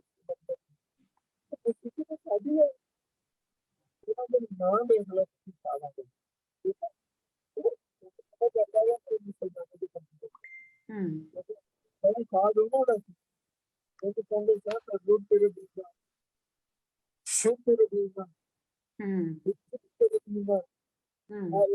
ਨਹੀਂ ਹੈ ਇਹ ਜਿਹੜੇ ਲਫ਼ਜ਼ ਨੇ ਸਾਡੇ ਹਿੰਦੀ ਦੇ ਲਫ਼ਜ਼ ਨੇ ਠੀਕ ਹੈ ਨਾ ਤੁਸੀਂ ਕਿਹਾ ਸੁਰ ਬਹਾਰ ਇਹ ਸੰਸਕ੍ਰਿਤ ਦਾ ਲਫ਼ਜ਼ ਹੈ ਤੁਸੀਂ ਕਿਹਾ ਤਾਰ ਇਹ ਸੰਸਕ੍ਰਿਤ ਦਾ ਲਫ਼ਜ਼ ਹੈ ਤੁਸੀਂ ਕਿਹਾ ਰਬਾਬ ਇਹ ਸੰਸਕ੍ਰਿਤ ਉਸ ਸਾਜ਼ਾਂ ਦੇ ਨਾਂ ਅਸੀਂ ਦਿੱਤੇ ਨੇ ਨਾ ਇਸਲਾਮੀ ਨੇ ਤੁਸੀਂ ਕਿਹਾ ਸਾ ਰੰਗੀ ਸਾ ਮਤਲਬ ਹੈ 100 ਤੇ ਰੰਗੀ ਮਤਲਬ nuances colors musical shapes ਸਾ ਰੰਗੀ ਸਾਡਾ ਸਾਜ਼ ਹੈ ਤੇ ਅਸੀਂ ਕਿੰਨੇ ਬੇਵਕੂਫ ਆ ਪਾਕਿਸਤਾਨੀ ਕਿ ਅਸੀਂ ਆਪਣੀ ਇੰਨੀ ਵੱਡੀ ਮਿਰਾਸ ਜਿਹੜੀ ਹੈ ਉਸ ਤੋਂ ਆਪਣੇ ਆਪ ਨੂੰ ਕੱਟ ਲਿਆ ਔਰ ਹਿੰਦੂਆਂ ਨੂੰ ਔਰ ਹਿੰਦੁਸਤਾਨ ਨੂੰ ਇਹ ਮੌਕਾ ਦੇ ਦਿੱਤਾ ਕਿ ਉਹਨਾਂ ਨੇ ਕਿਹਾ ਉਹ ਜੀ ਤੁਸੀਂ ਤੇ ਕੀ ਹੈ ਤੁਸੀਂ ਤੇ ਕਲਾਸਿਕਲ ਮੂਸੀਕੀ ਦਾ ਜਨਾਜ਼ਾ ਕੱਢਣ ਵਾਲੇ ਲੋਕ ਹਾਲਾਂਕਿ ਨਹੀਂ ਆ ਅਸੀਂ ਮੁਜਦ ਹਾਂ ਲੇਕਿਨ ਇਹ ਕੈਰੀ ਔਨ ਕਰਨ ਵਾਸਤੇ ਇਹ ਸਾਰਾ ਜਿਹੜੀਆਂ ਚੀਜ਼ਾਂ ਨੇ ਕਲਚਰ ਨਾਲ ਹੀ ਰਿਲੇਟਡ ਨੇ ਮੈਂ ਕਿਉਂਕਿ ਐਸੇ ਤੇ ਹੀ ਫੋਕਸ ਕਰਾਂਗੀ ਤੁਹਾਨੂੰ ਫਿਰ ਜ਼ਹਿਮਤ ਦਵਾਂਗੀ ਹੋਰ ਟੌਪਿਕਸ ਤੇ ਗੱਲ ਕਰਨ ਲਈ ਕਿਉਂਕਿ ਬਹੁਤ ਮਜ਼ਾ ਆ ਰਿਹਾ ਇਹਦੇ ਵਿੱਚ ਗੱਲਬਾਤ ਕਰਨ ਦਾ ਦੇਖੋ ਮੌਸੀਕੀ ਜਾਂ ਜਿਹੜੇ ਕਲਾਸਿਕਲ ਰਾਗ ਵਗੈਰਾ ਨੇ ਇਹ ਤੇ ਸਾਡੇ ਕੋਲ ਦੇਖੋ ਸਾਡੇ ਕੋਲ ਇੰਸਟੀਟਿਊਸ਼ਨ ਹੈਗੇ ਨਾ ਰੇਡੀਓ ਪਾਕਿਸਤਾਨ ਵੀ ਹੁਣ ਤੇ ਪ੍ਰਾਈਵੇਟ ਸੈਕਟਰ 'ਚ ਵੀ ਸਭ ਕੁਝ ਹੈ ਤੇ ਕੋਈ ਨਾ ਕੋਈ ਤੇ ਪਾਲਿਸੀ ਕਿਸੇ ਜਗ੍ਹਾ ਦੀ ਹੁੰਦੀ ਹੈ ਨਾ ਤੇ ਕਿਉਂ ਨਹੀਂ ਉਹ ਆਪਣਾ ਜਿਹੜਾ ਸਾਡਾ ਪੂਰਾ ਪਿਛਲਾ ਜਿਹੜਾ ਵਿਰਸਾ ਹੈ ਉਹ ਅੱਗੇ ਲੈ ਕੇ ਜਾਣ ਵਾਸਤੇ ਕਿਉਂ ਨਹੀਂ ਪ੍ਰਮੋਟ ਕੀਤਾ ਜਾਂਦਾ ਉਹਨਾਂ ਉਸਤਾਦਾਂ ਨੂੰ? ਅੱਛਾ, ਐਸੇ ਤੇ ਗੱਲ ਕਰ ਲੈਨੇ ਆ। ਹਾਂਜੀ ਰੇਡੀਓ ਪਾਕਿਸਤਾਨ ਦੀ ਗੱਲ ਕਰ ਲੈ। ਹਾਂਜੀ ਰੇਡੀਓ ਪਾਕਿਸਤਾਨ ਅੱਜ ਤੋਂ 5-10 ਸਾਲ ਪਹਿਲੋਂ ਰਾਗ ਸੁਣਾਉਂਦਾ ਸੀ ਕਲਾਸੀਕਲ। ਹਾਂਜੀ ਫਿਰ ਉਹ ਰੇਡੀਓ ਪਾਕਿਸਤਾਨ ਦੇ ਕਿਸੇ ਡਾਇਰੈਕਟਰ ਨੇ ਕਿਹਾ ਜੀ ਇਹ ਤਾਂ ਕੋਈ ਨਹੀਂ ਸੁਣਦਾ, ਇੰਜ ਕਰਨੇ ਰਾਤ ਦੇ 12 ਵਜੇ ਤੋਂ ਬਾਅਦ ਸੁਣਾਇਆ ਕਰਾਂਗੇ। ਲਿਹਾਜ਼ਾ ਰਾਗ ਵਿਦਿਆ ਦਾ ਪ੍ਰੋਗਰਾਮ ਰਾਤ ਦੇ 12 ਵਜੇ ਬਾਅਦ ਚੱਲ ਗਿਆ। ਫਿਰ ਉਹਨਾਂ ਨੇ ਕਿਹਾ ਜੀ ਇਹ ਰੇਡੀਓ ਦੀ ਪਾਲਿਸੀ ਮੈਂ ਦੱਸ ਰਿਹਾ ਤੁਹਾਨੂੰ, ਇਹਦੇ ਚ ਬੜੇ ਵੱਡੇ ਵੱਡੇ ਨਾਂ ਆਉਂਦੇ ਨੇ, ਮੈਂ ਨਹੀਂ ਲੈਣਾ ਚਾਹ ਰਿਹਾ, ਮੈਂ ਸਭ ਕੁਝ ਆਪਣੀਆਂ ਅੱਖਾਂ ਨਾਲ ਵੇਖਿਆ ਸੁਣਿਆ। ਠੀਕ। ਫਿਰ ਉਹਨੇ ਕਿਹਾ ਸਰ ਉਹ ਜੀ ਹੈ ਤੇ ਉਸਤਾਦ ਜੀ ਬੈਠ ਜਾਂਦੇ ਨੇ ਰਾਗ ਸੁਣਾਉਣ, ਇਹ ਤੇ 1.5 ਘੰਟੇ ਦਾ ਇੱਕੋ ਹੀ ਰਾਗ ਗਾਉਂਦੇ ਨੇ, ਇਹ ਤੇ नहीं हो सकता सर। उन्होंने कहा जी उस्ताद सलामत खान साहब, सर सलाम अलैकुम, आप बहुत बड़े उस्ताद हैं, लेकिन आप ऐसा करें आप राग दरबारी गाएं 10 मिनट में। बस सर हमारे पास 10 मिनट है, अगर आपने गाना तो गा लें, नहीं गाना तो ना सही। तो लो जी वो एडी वड्डी राग विद्या जड़ी है वो 10-15 मिनट ਦੇ ਵਿੱਚ ਛੁਕੜ ਗਈ। ਫਿਰ ਇੱਕ ਮੌਸਮ ਇਹ ਆ ਗਿਆ ਕਿ ਰੇਡੀਓ ਪਾਕਿਸਤਾਨ ਦੇ ਵੱਡੇ ਵੱਡਿਆਂ ਨੇ ਵਡੇਰਿਆਂ ਨੇ ਬੈਠ ਕੇ ਲਿਆਣ ਨਾ ਮੇਰੇ ਸਾਹਮਣੇ ਲਿਆਓ ਰੇਡੀਓ ਪਾਕਿस्तान में ना गल करे। रेडियो पाकिस्तान बहुत बड़ा इदारा था। रेडियो पाकिस्तान पाकिस्तान का बेहतरीन इदारों में से था। रेडियो पाकिस्तान क्रिएटिविटी का मुजिद था। रेडियो पाकिस्तान ने पाकिस्तान के अजीम तरीन शख्सियात जो हैं उनको ऑन बोर्ड ले लिया था। कौन सा बंदा है जिसने रेडियो पाकिस्तान के लिए काम ना किया हो? कोई नाम लें आप। बने ही उथों निकले ने लोग से बने ने। हाँ, उन्होंने जिंदगी रेडियो पाकिस्तान से शुरू की और रेडियो पाकिस्तान ने क्या किया? रेडियो पाकिस्तान ने उनका नामो निशान मिटा दिया। और रेडियो पाकिस्तान ने हमारे इतने बड़े गायक जो हैं उनको कहा ओ सर जी सर क्लासिकल तो कोई नहीं सुनता, छड्डो सर, ਇਹਦੀ ਜਗ੍ਹਾ ਤੇ ਫਿਲਮੀ ਗਾਣੇ ਲਾਉਂਦੇ ਆ। ਤੇ 50 ਸਾਲ ਤੇ ਸਾਨੂੰ ਹਿੰਦੁਸਤਾਨੀ ਗਾਣੇ ਸੁਣਾਉਂਦੇ ਰਹੇ। ਇਹ ਤੇ ਹੁਣ ਸ਼ੁਕਰ ਹੈ ਇਸ ਹੁਕੂਮਤ ਨੂੰ ਇਹ ਅਕਲ ਆਈ ਹੈ ਕਿ ਹਿੰਦੁਸਤਾਨੀ ਮੌਸੀਕੀ ਜਿਹੜੀ ਹੈ ਗਾਣਾ ਫਿਲਮੀ ਗਾਣਾ ਉਹ ਇਹਨਾਂ ਨੇ ਬੰਦ ਕੀਤਾ ਤੇ ਪਾਕਿਸਤਾਨੀ ਮੌਸੀਕੀ ਨੂੰ ਕੋਈ ਫਰੋਗ ਮਿਲ ਰਿਹਾ। ਠੀਕ। ਪਰ ਅਫਸੋਸ ਹੈ ਕਿ ਕਲਾਸਿਕੀ ਮੌਸੀਕੀ ਤੇ ਕਿਤੇ ਰਹੀ ਨਹੀਂ, ਨਾ ਰੇਡੀਓ ਤੇ ਨਾ ਟੀਵੀ ਤੇ। ਇੱਕ ਕਵਾਲੀ ਸਰਵਾਈਵ ਕਰ ਰਹੀ ਹੈ, ਉਹ ਵੀ ਰਮਜ਼ਾਨ ਸ਼ਰੀਫ ਤੇ ਮੁਹर्रम ਸ਼ਰੀਫ ਦੀ ਵਜ੍ਹਾ। वरना ਤੁਹਾਨੂੰ डे टू डे कवाली भी नहीं लभेगी पाकिस्तान की। और वो भी अगर सरवाइव कर रही है तो नुसरत फतेह जैसे अजीम अजीम शख्सियात की वजह वो अल्लाह मियां ने पैदा किया है। ਉਹਦੇ ਤੇ ਕੋਈ हुकूमत पाकिस्तान कोई क्रेडिट नहीं ले सकती कि जी ਅਸੀਂ ਬਣਾਇਆ नुसरत फतेह, ਉਹਨਾਂ ਨੇ ਨਹੀਂ ਬਣਾਇਆ। ਉਹ ਅੱਲਾਹ ਮਿयां ਨੇ ਬਣਾਇਆ, ਉਹਨੇ ਸਾਨੂੰ ਦਿੱਤਾ ਹੈ, ਉਹ ਸਾਡਾ ਬਿਹਤਰੀਨ। ਇਹ ਦੇਖ ਲਓ ਜੀ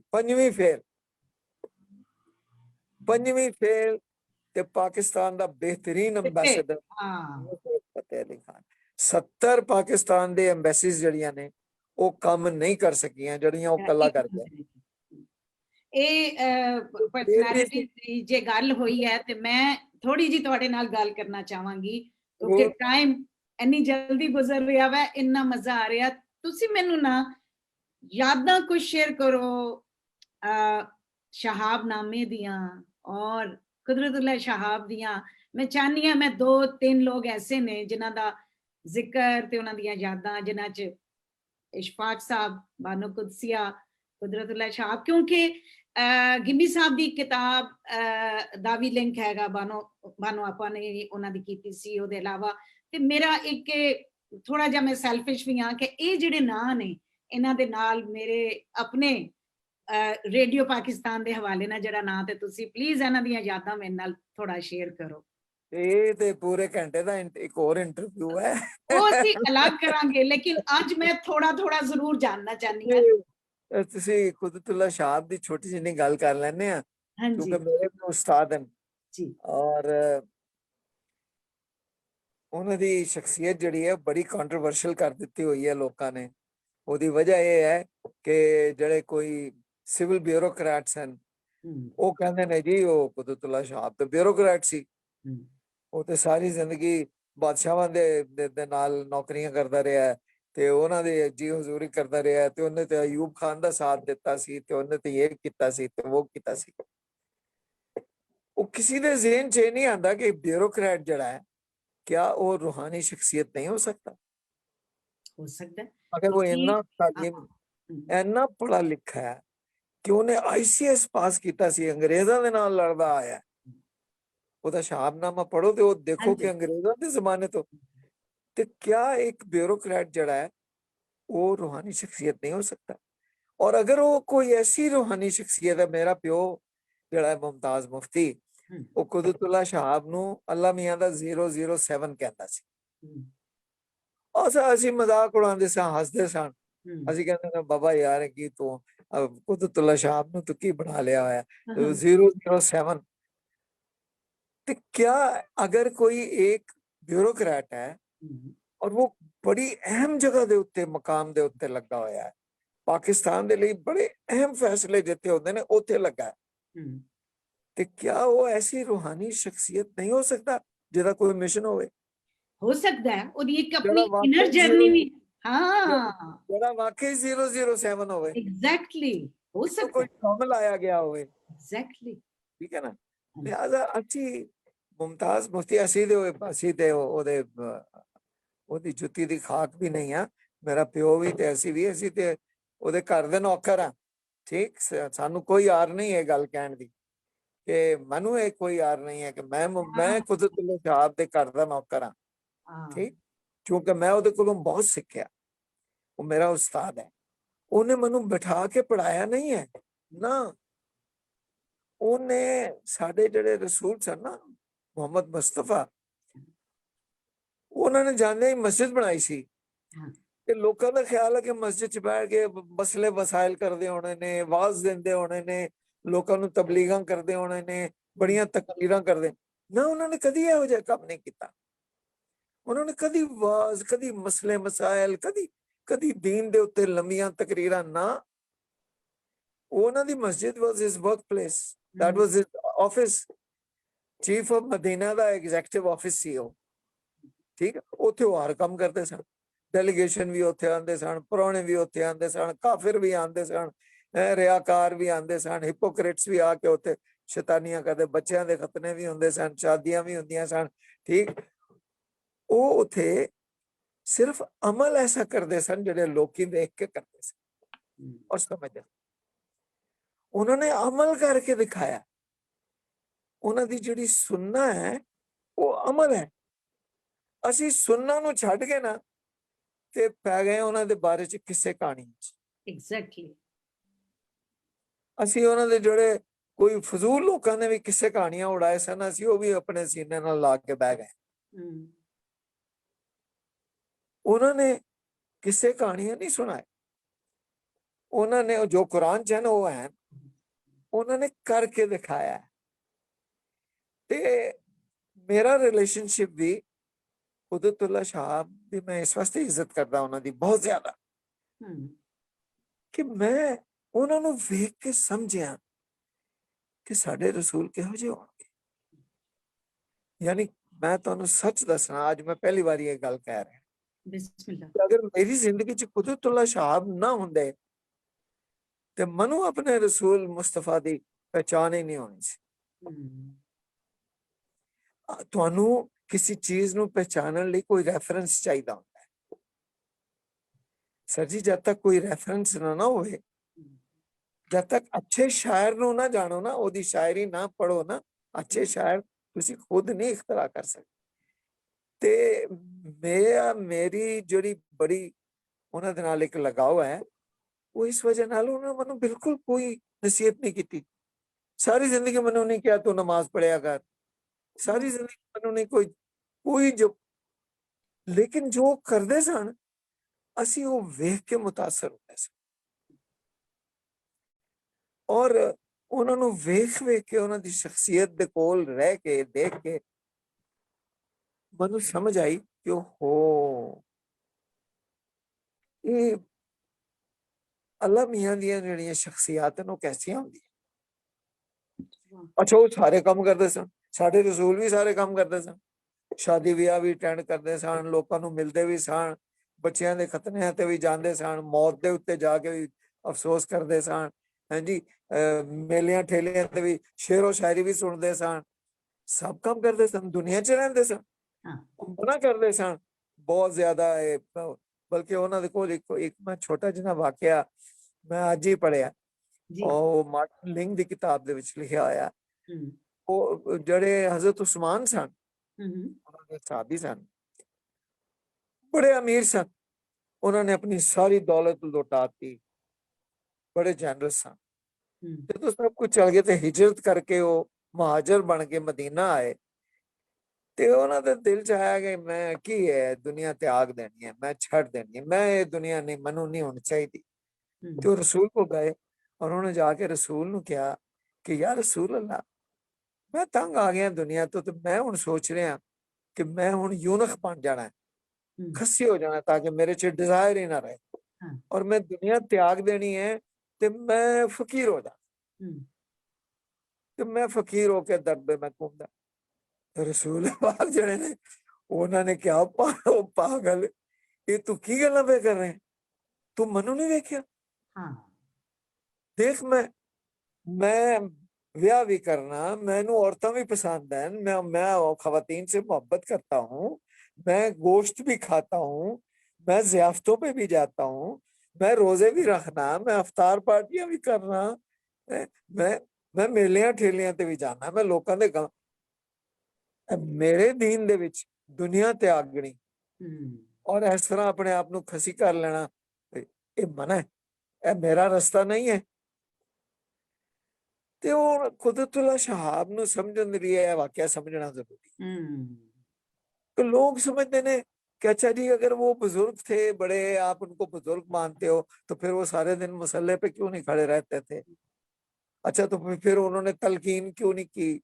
फिर उन्होंने कुरान के ऊपर आपको कुछ वाज क्यों नहीं फरमाया? तो नहीं भाई, ये बड़ा फरसूदा कॉन्सेप्ट है बुजुर्गी का। अभी आप आगे बुजुर्ग देखेंगे, आगे आ रहे हैं इंशाल्लाह, आप फिक्र ना करें, मैं मर जाऊंगा, अभी आएंगे बुजुर्ग, 24 साल के, 26 साल के, जीन्स पहनी होगी, लेटेस्ट उन्होंने टी शर्ट पहनी होगी, और ऐसा इल्म रखेंगे दीन का कि बड़े बड़े आलिम जो है ना उनको पछाड़ देंगे। ਅਕਸੀ ਭਾਈ, ਬਿਲਕੁਲ ਕਈ ਜਗ੍ਹਾ ਤੇ ਯੂਥ 'ਚ ਇਹ ਚੀਜ਼ਾਂ ਅਸੀਂ ਦੇਖ ਰਹੇ ਹਾਂ ਕਿ ਇੱਕ ਇਨਰ ਜਿਹੜੀ ਕਾਲ ਹੈ, ਇੱਕ ਇਨਰ ਅਵੇਕਨਿੰਗ ਜਿਹੜੀ ਹੈ ਨਾ, ਉਹ ਆ ਰਹੀ ਹੈ। ਬਿਲਕੁਲ। ਅੱਛਾ, ਇਹ ਤੇ ਉਹਨਾਂ ਦੀ ਗੱਲ ਹੋ ਗਈ, ਬੜੀ ਜ਼ਰੂਰੀ ਸੀ। ਤੇ ਦੱਸੋ ਕਿ ਜਿਹੜਾ ਤੁਹਾਡਾ ਰਿਸ਼ਤਾ ਇਸ਼ਫਾਕ ਸਾਹਿਬ ਵੀ, ਕਿਉਂਕਿ ਗਿਮੀ ਸਾਹਿਬ ਨਾਲ ਉਹਨਾਂ ਦਾ ਵੀ ਇੱਕ ਬੜਾ ਤਾਲੁਕ ਰੇਡੀਓ ਦੇ ਹਵਾਲੇ ਨਾਲ ਰਿਹਾ, ਬਾਨੋ ਆਪਾਂ ਨਾਲ, ਤੇ ਮੈਂ ਚਾਹਾਂਗੀ ਕਿ ਤੁਸੀਂ ਜਨਾਬ बानो कुदसिया दे घर च भी रहे, प्यार भी मैं तो उनके घर का आदमी हूँ सारी जिंदगी। घर दे बंदे हो, मैं ताई तारे को, मैं के घर दे बंदे को पूछा। हाँ जी, मेरे तो वो दोस्त थे, मेरे बुजुर्ग भी थे और मेरे दोस्त भी थे। और ईमानदारी की बात है, लोगों को पसंद आए ना आए इसकी परवाह नहीं है। मैं समझता हूँ कि अशफाक अहमद जैसा बंदा, उसकी बड़ी मुखालफत थी जब वो जिंदा था। जब उसने और ड्रामे लिखे तो यही जो आजकल के लोग उसकी बड़ी तारीफें करते हैं, इन्होंने अखबारों में उसके खिलाफ कॉलम लिखे कि ये है कि ड्रामा लिखे है। ये किस तरह हो सकता है कि एडे बड़े प्यो दा पुत्र जड़ा है वो मौलवी हो गया मस्जिद दा, यह कोई ड्रामा है? लेकिन उसने ऐसे ड्रामे लिखे चौंका देने वाले, और कमाल के ड्रामे लिखे। एक मोहब्बत सौ अफसाने और दीगर जो ड्रामे थे उसके उस्ताद था वो, मीडिया का उस्ताद था। हमारा मीडिया जो है ना, उसने वैसी शख्सियत फिर नहीं पाई। और मैं ऑनेस्टली ये समझता हूँ बड़ा दिल बहार आदमी था अशफाक अहमद दे कोल। तुसी बह जाओ शामी ते सवेर हो जाएगी तो तुसी दियां गल्लां सुनदे रह जाओ, मजलिसी बंदा सी ना, और तंग नहीं आओगे। हाँ, तुसी बोर नहीं होगे।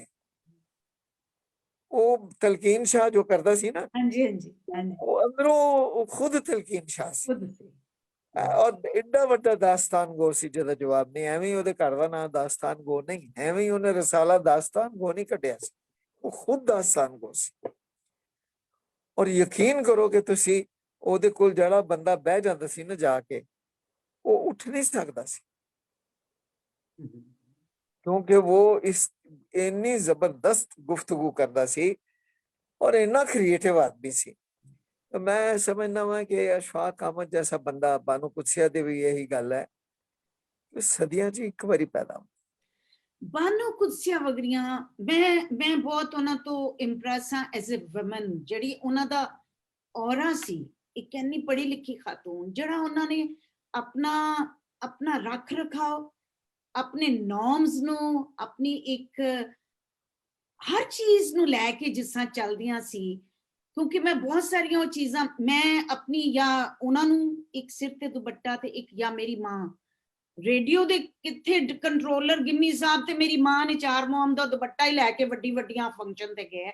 ਇੱਕੋ ਜਿਹੜੀ ਚੀਜ਼ ਹੈ ਉਹ ਬਹੁਤ ਇੰਪ੍ਰੈਸਿਵ ਆ, ਬਹੁਤ ਇੰਪ੍ਰੈਸਿਵ ਆ। ਤੁਸੀਂ ਕੋਈ ਯਾਦਾਂ ਸ਼ੇਅਰ ਕਰੋ ਬਾਨੋ ਆਪਾਂ ਦੀਆਂ, ਜਿਹੜੀਆਂ ਤੁਹਾਡੇ ਨਾਲ ਉਹਨਾਂ ਦੇ ਘਰ ਦੇ ਵਿੱਚ ਰਹਿੰਦਿਆਂ ਯੂਨੀਕ, ਮੇਰੇ ਵਗਰੀਆਂ ਕੁਝ ਸਿੱਖਣਾ ਚਾਹਣ, ਮੇਰੇ ਵਗਰੀਆਂ ਹੋਰ ਜਿਹੜੀਆਂ ਦੇਖ ਰਹੀਆਂ ਨੇ, ਕਿਉਂਕਿ ਉਹ ਰੇਅਰ ਔਰਤ ਸਨ, ਇਹ ਚ ਕੋਈ ਸ਼ੱਕ बानो कुदसिया, मैं तुहानू कहा ना कि दो बंदे ऐसे सन अल्लाह मियां ने खास पैदा किए सन। 100 साल च एक बारी पैदा होंदे ने हज बंदे, फिर नहीं आंदे। ये कमाल लोग थे ये। बानो कुदसिया तो मशरकी औरत का एक बेहतरीन एग्जाम्पल थी, पार एक्सेलेंस। आज भी अगर आपने कोट करना है ना मशरकी औरत को कि ये मशरकी औरत क्या थी, अब तो नहीं रही, ठीक है, लेकिन तो बानो कुदसिया की इमेज है। और इंटेलेक्चुअल थी ये कमाल, और फलसफी थी, और नाश्ता बनाते बनाते वो इतनी फलसफियाना बातें करती थी कि बंदा दंग रह जाता। वो कोई मामूली औरत नहीं थी, बहुत पढ़ी लिखी थी। और अजीब अजीब बात थी कि बर्ची खाना भी चलाना है, अपने खामिद का भी ख्याल रखना है, और अंदर से दाव लगा के और स्क्रिप्ट भी लिख लेना है और नावल भी लिखते रहना है। ये वो काम है जो मैं तो नहीं कर सकता। मैं तो यहाँ बैठ के किताब लिख सकना, तो यहाँ फिर दूसरे काम कर सकना। वो इतनी बैलेंस्ड जिंदगी थी उनकी, और इतनी वो हसीन औरत थी वो। बानो कुदसिया बहुत हसीन औरत थी। आप उनका सफर देखें आप। Few people know that she was a Christian.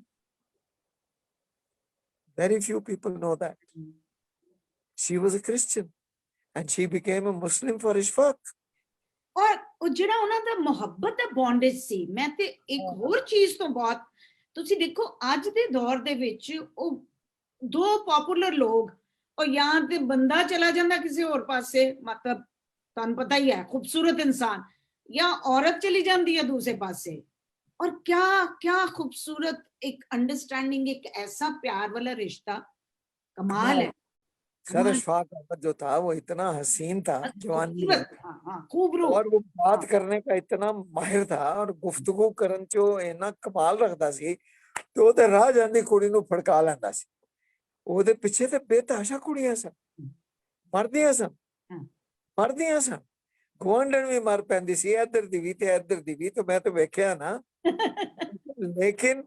लेकिन देखें आखिर दम तक उन दोनों की एक मिसालिया रिलेशनशिप, कोई अफेयर नहीं, कोई स्कैंडल नहीं, कोई कुछ नहीं, बानो दोनों बानो दा ते हो ही नहीं सकता सी ना, बानो दे ते धर्म च ही नहीं सी, ठीक है। लेकिन अशफाक तो आपको पता नहीं, अशफाक आदम जो है उसकी शख्सियत में एक शो ऑफ भी थी बड़ी जबरदस्त। वो शो ऑफ जो है ना, अगर वो शो ऑफ ना होती तो बहुत सारे काम गालिबन ना करता। उसके अंदर एक बड़ी अल्लाह ने रखी हुई थी एक शो ऑफ, उसने अपना आप दिखाना होता था हर महफिल। आप अशफाक अहमद अशफाक अहमद नु लै जाओ 5 मिनट च किसी महफिल च, उन्हें 5 मिनट च अपना आप दिखा देना। ਅਸੀਂ ਭਾਈ ਇਸ ਵਜ੍ਹਾ ਨਾਲ ਕਿ ਆਪਣਾ ਜਲੰਧਰ ਦਾ ਪਠਾਨ ਸੀ। ਮੈਂ ਪ੍ਰੋਟੈਸਟ ਕਰਾਂਗੀ ਕਿਉਂਕਿ ਮੈਂ ਆਪ ਹੀ ਪਠਾਨੀ ਹਾਂ, ਮੈਂ ਨਹੀਂ, ਮੇਰੇ ਬਰਾਦਰੀ ਹੈ, ਇਸ ਲਈ ਮੈਂ अशफाक मैनू बड़ा याद आता है अशफाक, क्योंकि अशफाक ना मेरी बड़ी दोस्ती सी बहुत ਅਸੀਂ ਵਕਤ ਇਕੱਠਾ ਗੁਜ਼ਾਰਿਆ ਹੈ। ਔਰ ਅਸ਼ਫਾਕ ਨੂੰ ਮੇਰਾ ਬਾਪ ਤੋਂ ਕਈ ਗੱਲਾਂ 'ਚ ਉਹਦਾ ਬੜਾ ਮੁਖਾਲਿਫ ਸੀ। ਮੇਰਾ ਪਿਓ ਜਿਹੜਾ ਉਹਦੀ ਸਭ ਤੋਂ ਵੱਡੀ ਲੜਾਈ ਇਸ਼ਫਾਕ ਅਹਿਮਦ ਨਾਲ ਇਹ ਸੀ, ਉਹ ਕਹਿੰਦਾ ਸੀ ਉਹ ਯਾਰ ਸ਼ੱਕੋ ਓਏ ਕੀ ਤੂੰ ਮੀਡੀਆ ਪਿੱਛੇ ਪਿਆ ਹੈ, ਕੀ ਤੈਨੂੰ ਸ਼ੌਕ ਹੈ ਟੈਲੀਵਿਜ਼ਨ ਦੇ ਉੱਤੇ ਆਉਣ ਦਾ, ਉਹ ਤੂੰ ਬਹੁਤ ਵੱਡਾ ਅਫਸਾਨਾ ਨਿਗਾਰ ਹੈ, ਤੂੰ ਬਹੁਤ ਵੱਡਾ ਲਿਖਾਰੀ ਹੈ, ਤੂੰ ਅਦਬ 'ਚ ਆਪਣਾ ਮਕਾਮ ਪੈਦਾ ਕਰ, ਤੂੰ ਲਿਖਿਆ ਕਰ, ਤੂੰ ਅਦਬ 'ਚ ਇਹ ਤੂੰ ਡਰਾਮੇ ਸ਼ਰਾਮੇ ਲਿਖ ਰਿਹਾ ਇਹ ਅਦਬ 'ਚ ਨਹੀਂ ਆਣੇ, ਤੂੰ ਇਹ ਉਹਨਾਂ ਦੀ ਬੜੀ ਸਖਤਾਈ। ਤੇ ਅਸ਼ਫਾਕ ਅਹਿਮਦ ਕਹਿੰਦਾ ਸੀ ਅੱਗੋਂ ਉਹ ਮੁਫਤੀ ਤੈਨੂੰ ਨਹੀਂ ਪਤਾ, ਤੈਨੂੰ ਕੀ ਪਤਾ ਤੂੰ ਬੁੱਢਾ ਹੋ ਗਿਆ। ਓਏ ਅੱਜ ਕੱਲ ਦਾ ਮੀਡੀਆ ਜਿਹੜਾ ਹੈ ਉਹ ਟੈਲੀਵਿਜ਼ਨ ਹੈ, ਉਹ ਜੋ ਗੱਲ ਮੈਂ ਟੈਲੀਵਿਜ਼ਨ ਦੇ ਥਰੂ ਪਹੁੰਚਾ ਸਕਣਾ ਹੈ ਉਹ ਮੈਂ ਉਹ ਉਂਝ ਲਿਖ ਕੇ ਨਹੀਂ ਕਰ ਸਕਦਾ। ਤੇ ਤੂੰ ਛੱਡ ਦੇ ਮੈਨੂੰ, ਤੂੰ ਮੈਂ ਮਕਸਦ ਇਹ ਉਹਨਾਂ ਦੀ ਸਾਰੀ ਜ਼ਿੰਦਗੀ ਇਹ ਲੜਾਈ ਰਹੀ ਹੈ।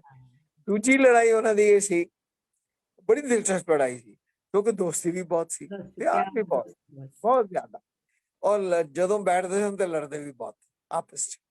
ਹਾਂਜੀ, ਨਾ ਉਹਨੇ ਉਹਦੀ ਗੱਲ ਮੰਨੀ ਨਾ ਉਹਨੇ ਉਹਦੀ ਮੰਨੀ।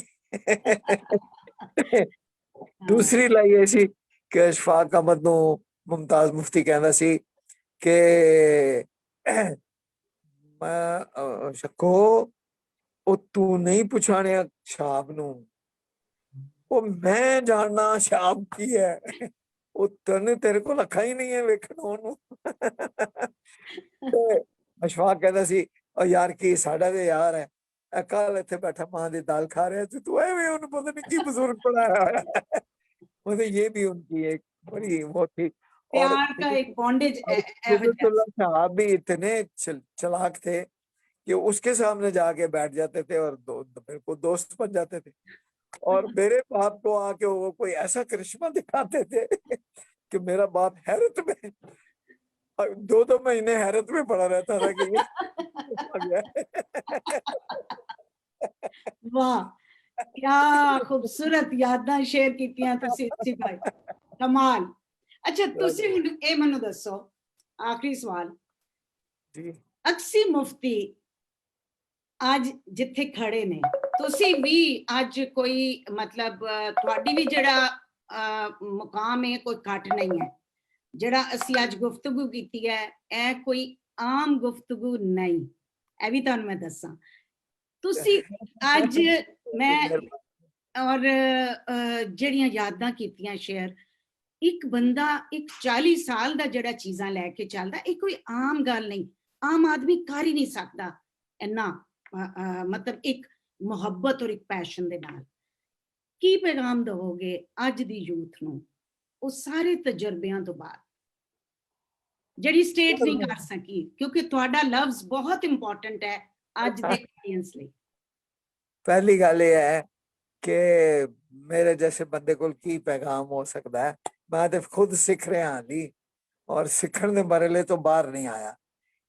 ਤੇ ਅਗਰ ਕੋਈ ਗੱਲ ਆਪਣੀ ਯੰਗਰ ਜਨਰੇਸ਼ਨ ਜਿਹੜੀ ਹੈ ਉਹਨਾਂ ਨੂੰ ਕਹਿਣ ਦੀ ਲੋੜ ਹੈ, ਕਿਉਂਕਿ ਇਹ ਉਹ ਜਨਰੇਸ਼ਨ ਹੈ ਜਿਹੜੀ 버ਗਰ ਖਾਂਦੀ ਹੈ, ਮੈਨੂੰ ਕੋਈ ਇਤਰਾਜ਼ ਨਹੀਂ ਹੈ, ਜਿਹੜੀ ਜੀਨਸ ਪਾਉਂਦੀ ਹੈ ਕੋਈ ਇਤਰਾਜ਼ ਨਹੀਂ, ਠੀਕ ਹੈ, ਜੋ ਮਰਜ਼ੀ ਇੱਥੇ ਨਿਊਯਾਰਕ ਲਿਖ ਲਓ ਸੀਨੇ ਦੇ ਉੱਤੇ, ਮੈਨੂੰ ਕੋਈ ਇਤਰਾਜ਼, ਠੀਕ। ਸਿਰਫ ਇਤਰਾਜ਼ ਇੱਕ ਗੱਲ ਤੇ ਕਿ ਯਾਰ ਫਰਾਂਸੀਸੀ ਬੋਲੋ, ਜਰਮਨ ਬੋਲੋ, ਚੀਨ ਪਾਓ, 버ਗਰ ਖਾਓ, ਜੋ ਮਰਜ਼ੀ ਕਰੋ, ਉਹ ਦਿਲ ਤੇ ਪਾਕਿਸਤਾਨੀ ਰੱਖੋ। ਜਿਹਨਾਂ ਲੋਕਾਂ ਦੇ ਦਿਲ ਪਾਕਿਸਤਾਨੀ ਨਹੀਂ ਰਹੇ ਨਾ, ਉਹ ਬਹੁਤ ਵੱਡਾ ਨੁਕਸਾਨ ਹੈ ਪਾਕਿਸਤਾਨ। ਅਗਰ ਇਹ ਜਿਹੜੀ ਇਸ ਵੇਲੇ ਯਲਗਾਰ ਆ ਰਹੀ ਹੈ ਬਾਹਰੋਂ, ਠੀਕ ਹੈ, ਜਿਹਦੇ ਚ ਮੈਕ 버ਗਰ ਵੀ ਆ ਰਿਹਾ ਹੈ ਤੇ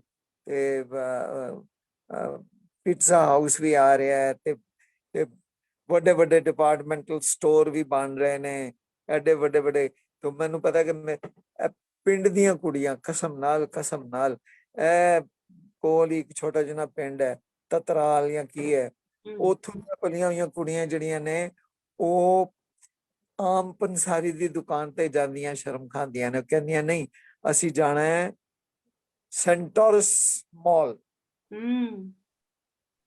ਟੁੱਥਬ੍ਰਸ਼ ਵੀ ਲੈਣਾ ਤੇ ਉੱਥੋਂ ਲੈਣਾ ਜਾ ਕੇ। ਮਕਸਦ ਇਹ ਤੇ ਫਿਰ ਇਹ ਤੇ ਕੌਮਾਂ ਬਣਾਉਣ ਦੀ ਗੱਲ ਨਹੀਂ ਹੈ। ਇਸ ਗੱਲਾਂ ਤੋਂ ਕੌਮਾਂ ਵਿਗੜਦੀਆਂ ਬਣਦੀਆਂ ਨੇ। ਤੁਸੀਂ ਆਪਣਾ ਆਪ ਹੀ ਛੱਡਦੇ ਜਾ ਰਹੇ ਹੋ। ਸਾਡੇ ਹੀ ਮਾਮੇ ਚਾਚੇ ਦੋਤਰੇ ਪੋਤਰੇ ਜਿਹੜੇ ਨੇ ਦੁਕਾਨਾਂ ਦੇ ਹੱਟੀਆਂ ਤੇ ਬੈਠੇ ਸਨ ਨਾ ਵੇਚਣ ਵਾਲੇ, ਤੇ ਤੁਸੀਂ ਉਹਨਾਂ ਕੋਲੋਂ ਸ਼ਰਮਾਉਂਦੇ ਹੋ। ਤੁਸੀਂ ਉਹਨਾਂ ਕੋਲ ਜਾ ਕੇ ਤੇ ਤੂੰ ਇੱਕ ਮਾਚਿਸ ਦੀ ਡੱਬੀ ਨਹੀਂ ਲੈ ਸਕਦੇ। ਤੁਸੀਂ ਮਾਚਿਸ ਦੀ ਡੱਬੀ ਲੈਣ ਲਈ ਤੁਹਾਨੂੰ ਸੈਂਟੋਰਸ ਜਾਣਾ। ਮੈਨੂੰ ਇਹਦੇ ਤੋਂ ਬੜੀ ਖਿਝ ਆਉਂਦੀ ਹੈ। ਤੇ ਮੈਂ ਸਮਝਦਾ ਕਿ ਸਾਡੇ ਲੋਕਾਂ ਨੂੰ, ਸਾਡੀ ਯੰਗਰ ਜਨਰੇਸ਼ਨ ਨੂੰ, ਠੀਕ ਹੈ ਵੈਸਟਰਨਾਈਜ਼ ਹੋਣ, ਇਲਮ ਹਾਸਿਲ ਕਰਨ ਦੇ ਲਈ ਕੁਝ ਵੀ ਹੋਣ, ਕੋਈ ਮਸਲਾ ਨਹੀਂ। ਮੈਂ ਖੁਦ ਵੈਸਟਰਨਾਈਜ਼ਡ ਹਾਂ, ਮੈਂ ਅੰਗਰੇਜ਼ੀ ਸਿੱਖੀ ਹੈ, ਮੈਂ ਯੂਰਪ ਚ ਰਿਹਾ, ਲੇਕਿਨ ਆਪਣਾ ਆਪ ਤੇ ਨਾ ਭੁੱਲਣ। ਬਸ ਇਹੀ ਹੈ, ਹੋਰ ਤੇ ਕੋਈ ਗੱਲ ਨਹੀਂ। ਵਾਹ, ਬਹੁਤ ਅੱਛਾ। ਔਰ ਜੀ ਇਹ ਗਿਲਾ ਵੀ ਇਹੀ ਹੈ, ਯਾਨੀ ਮੈਸੇਜ ਵੀ ਇਹ ਤੇ ਗਿਲਾ ਵੀ ਇਹ। ਆਏ ਤੇ ਤੁਹਾਡੇ ਗਿਲੇ ਦੇ ਨਾਲ ਮੈਂ ਐਜ਼ ਏ ਸ਼ਗੁਫਤਾ ਗਿੰਮੀ ਲੋਧੀ ਔਰ ਆਪਣੇ ਚੈਨਲ ਦੇ ਰਾਹੀਂ ਗਿੰਮੀ ਟੀਵੀ ਯੂਕੇ ਦੇ ਰਾਹੀਂ ਤੁਹਾਡੇ ਹੀ ਪਿਆਰ ਨੂੰ ਐਂਡੋਰਸ ਕਰਾਂਗੀ, ਜ਼ੋਰ ਦਵਾਂਗੀ, ਕਿਉਂਕਿ ਅਸੀਂ ਓਵਰਸੀਜ਼ ਪਾਕਿਸਤਾਨੀ ਕਿਸ ਤਰ੍ਹਾਂ ਆਪਣੇ ਮੁਲਕ ਲਈ ਮਹਿਸੂਸ ਕਰਦੇ ਹਾਂ, ਇਹ ਸਿਰਫ ਉਹੀ ਸੋਚ ਸਕਦੇ ਜਿਹੜੇ ਇੱਥੇ ਬੈਠੇ ਆ। ਦੇਖੋ ਅੱਜ ਮੈਂ ਬੈਠੀ ਹਾਂ, ਅੱਜ ਮੈਂ ਜਿਹੜਾ ਇਹ ਗਾਊਨ ਪਾਇਆ ਇਹ ਮੇਰੀ ਆਪਣੀ ਪਾਕਿਸਤਾਨੀ ਕਢਾਈ ਦਾ ਜੇ। ਔਰ ਜਿਹੜੀ ਈਵਨ ਸਾਡੇ ਵਾਸਤੇ ਇਹ ਛੋਟੀ ਛੋਟੀ ਲੈਸ ਜਿਹੜੀ ਹੈ, ਅਸੀਂ ਆਨੇ ਜਾਣੇ ਪਾਕਿਸਤਾਨ ਦੇ ਨਾਲ, ਅਸੀਂ ਆਪਣੇ ਬੱਚਿਆਂ ਨੂੰ ਇੱਥੇ ਦੇ ਉਸ ਜਲਗਾਰ ਚ ਗੁਆਚਣ ਨਹੀਂ ਦਿੱਤਾ। ਮੇਰੇ ਆਪਣੇ ਬੱਚੇ ਪਾਕਿਸਤਾਨ ਆਉਂਦੇ ਆ, ਅਸੀਂ ਉਹਨਾਂ ਨੂੰ ਆਪਣਾ ਵੈਲਿਊ ਸਿਸਟਮ ਦਿੱਤਾ ਹੈ, ਕਿਉਂਕਿ ਜੇ ਨਹੀਂ ਕਰਾਂਗੇ ਤੇ ਅਸੀਂ ਆਪ ਗੁਆਚ ਜਾਵਾਂਗੇ। ਬਿਲਕੁਲ। ਔਰ ਸਾਡਾ ਇਹ ਚੈਨਲ ਦਾ ਮਕਸਦ ਵੀ ਇਹੀ ਹੈ, ਕਲਚਰਲ ਪੂਰਾ ਬ੍ਰਿਜ ਬਣਨਾ, ਆਪਣੇ ਕਲਚਰ ਨੂੰ ਪ੍ਰਮੋਟ ਕਰਨਾ, ਪੰਜਾਬੀ ਨੂੰ ਅੱਗੇ ਲੈ ਕੇ ਜਾਣਾ, ਉਹਦੇ ਨਾਲ ਪਾਕਿਸਤਾਨ ਦਾ ਸਾਰਾ, ਔਰ ਦੂਸਰੇ ਲੋਕਾਂ ਨੂੰ ਇੱਥੇ ਸਾਡੇ ਨਾਲ ਪੰਜਾਬੀ ਦੇ ਜਿੱਥੇ ਬੈਠੇ ਨੇ, ਸਾਡੀ ਆਪਣੀ ਕਮਿਊਨਿਟੀ ਹੈ, ਦੂਸਰੀ ਆਪਣੀ ਸਿੱਖੀ ਕਮਿਊਨਿਟੀ ਹੈ, ਜੋ ਵੀ ਹੈ, ਲਿਟਰੇਚਰ ਨੂੰ, ਅਦਬ ਨੂੰ, ਉਹਦੇ ਬਾਅਦ ਪਰਫਾਰਮਿੰਗ ਆਰਟ ਨੂੰ, ਸਾਡਾ ਟੋਟਲੀ ਉਹ ਮਕਸਦ ਆ। ਤੇ ਮੈਂ ਬਹੁਤ ਗ੍ਰੇਟਫੁਲ ਹਾਂ ਸੀ ਬਾਈ ਤੁਹਾਡੀ। ਮੈਂ ਬਹੁਤ ਮਿਹਰਬਾਨੀ, ਬਹੁਤ ਬਹੁਤ ਸ਼ੁਕਰੀਆ। ਬਹੁਤ ਮਜ਼ਾ ਆਇਆ ਤੁਹਾਡੇ ਨਾਲ ਗੱਲ ਕਰਨ ਦਾ, ਬੜੇ ਖੁੱਲ ਕੇ ਗੱਲਾਂ ਹੋਈਆਂ ਨੇ। ਬਹੁਤ ਮਜ਼ਾ ਆਇਆ। ਔਰ ਤੁਹਾਨੂੰ ਨਾ ਇਹ ਕਿਤਾਬ ਮੁਕਾ ਲਓ ਤੇ ਕੋਈ ਮਹੀਨੇ ਕੇ ਬਾਅਦ ਤੁਹਾਨੂੰ ਮੈਂ ਇੱਕ ਹੋਰ ਜਿਹੜਾ ਤੁਹਾਡਾ ਹੀ ਟੌਪਿਕ ਹੈ, ਮੈਂ ਉਹ ਨਹੀਂ ਹਲੇ ਅੱਜ ਟੱਚ ਕਰ ਸਕੀ, ਮੈਂ ਉਹਦੇ ਉੱਤੇ ਪੂਰੀ ਡਿਟੇਲ 1 ਘੰਟੇ ਦੀ ਗੱਲ ਕਰਾਂਗੀ, ਸਾਨੂੰ ਪਤਾ ਨਹੀਂ ਚੱਲਿਆ। Thank you. Most welcome. Thank you.